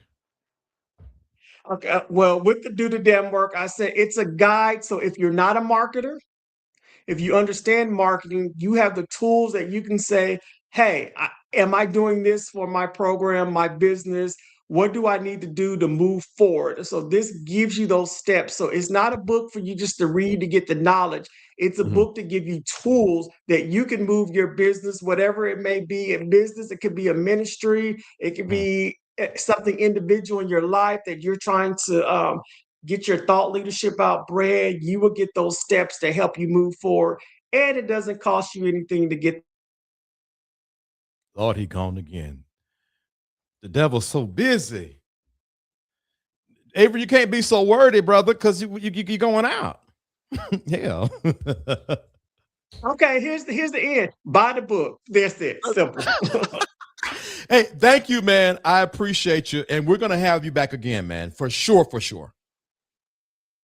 And I'll work on that. So, and if you set info@correctstrategies.com and prove that you are joined to Safe Space, then we'll make sure you get a copy of this book. Absolutely. Did you hear that? Okay. I'm going to put that email address as soon as this live is over.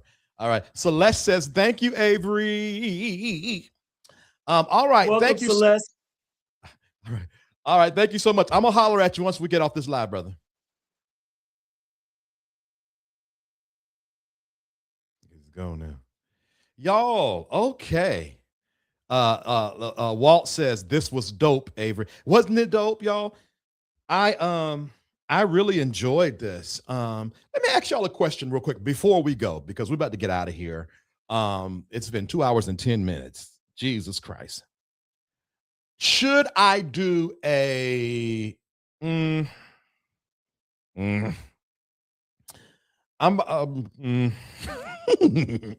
let me see. Should I go live publicly tonight or private in the 299 tonight? Because I feel like I want to do a very candid video on where I've been. You know, I don't know. Y'all let me know. If I do it candid, public, I probably do a pre-record. If I do it private, I'll probably go live. Frandrew says private. Okay. Mariah says private. Okay. All right. Okay. All right. So I'm gonna come private. Let me say, what about somewhere between 9:30 and 10 o'clock tonight? We're gonna be live in the private community. Let's have an old family talk fireside chat. I haven't spoke to you all in a while. Thank you all so much for your patience. You have always been patient. Let me say this, and I mean this.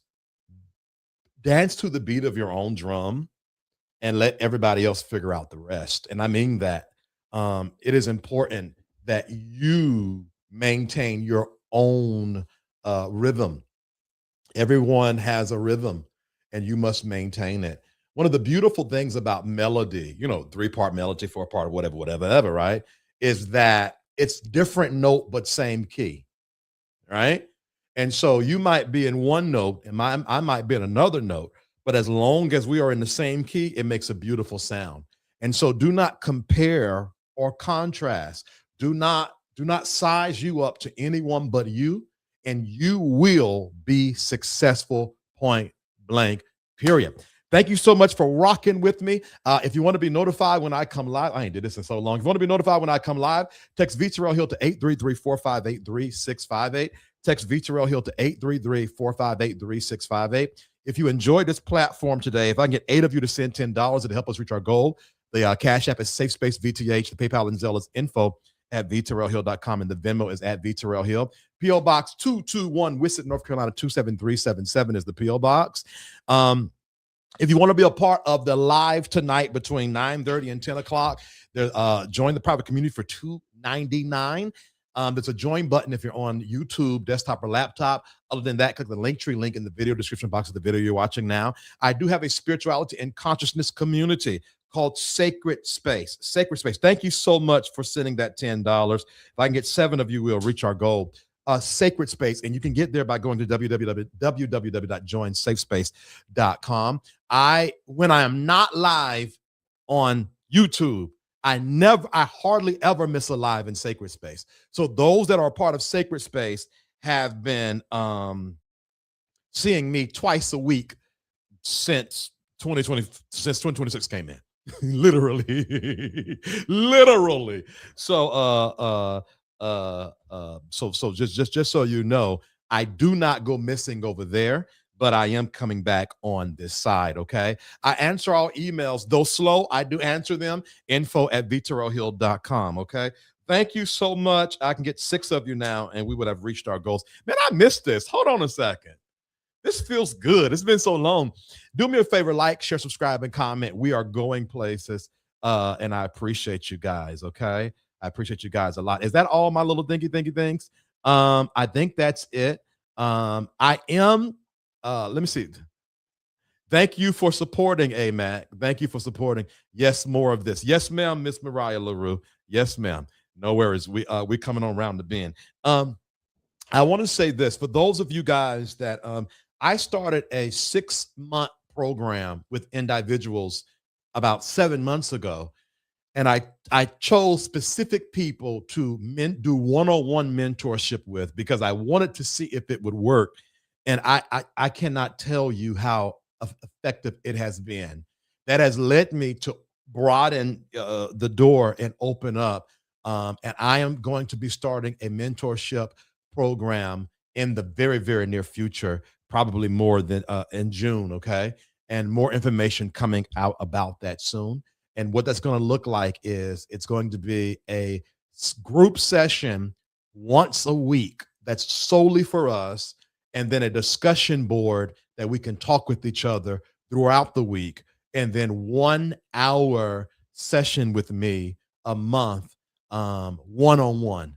And what we do is we set goals and then we meet those goals. One of my first participants in this started out wanting to start their business, and not only have they literally started the process, they're back in school and have completed a book, all in the 6 months, literally. And them going back to school is a part of their business plan.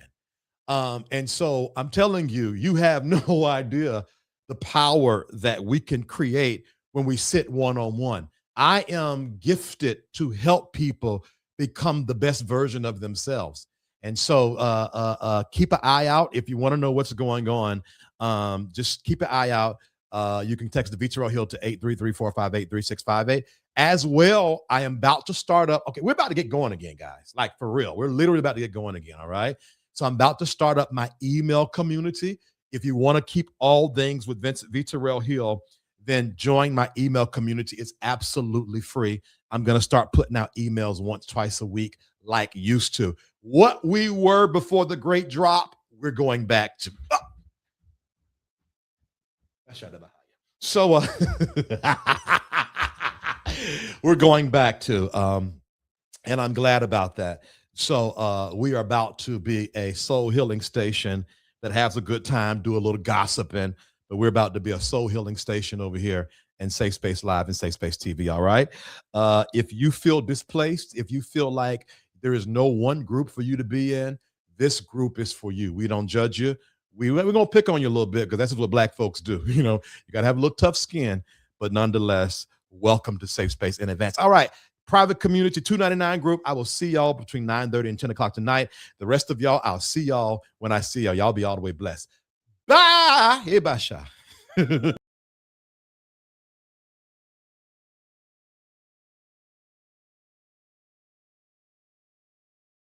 Safe Space, refuge for growth and healing. Want to be connected to all that Safe Space has to offer? Join our email community. Stay in the loop with inspirational insights and updates. Join our email community and connect with like-minded individuals on the path to self-discovery. Sign up now. Find your tribe in a safe, supportive space. Join the Safe Space private community and connect with others who get it. We're waiting for you. Stay connected wherever you are with lives and video drops. Text VTerrillHill to 833-458-3658 for instant updates and powerful insights. Join the text community now. Curious about what's next? Book an intuitive tarot reading with VTerrillHill and get the clarity you need. Your future awaits. Heal from within and transform your life. Schedule a soul healing consultation and take the first step towards wholeness. Start your journey today. Click the Linktree link inside of the description box connected to this video for all of what the Safe Space universe has to offer.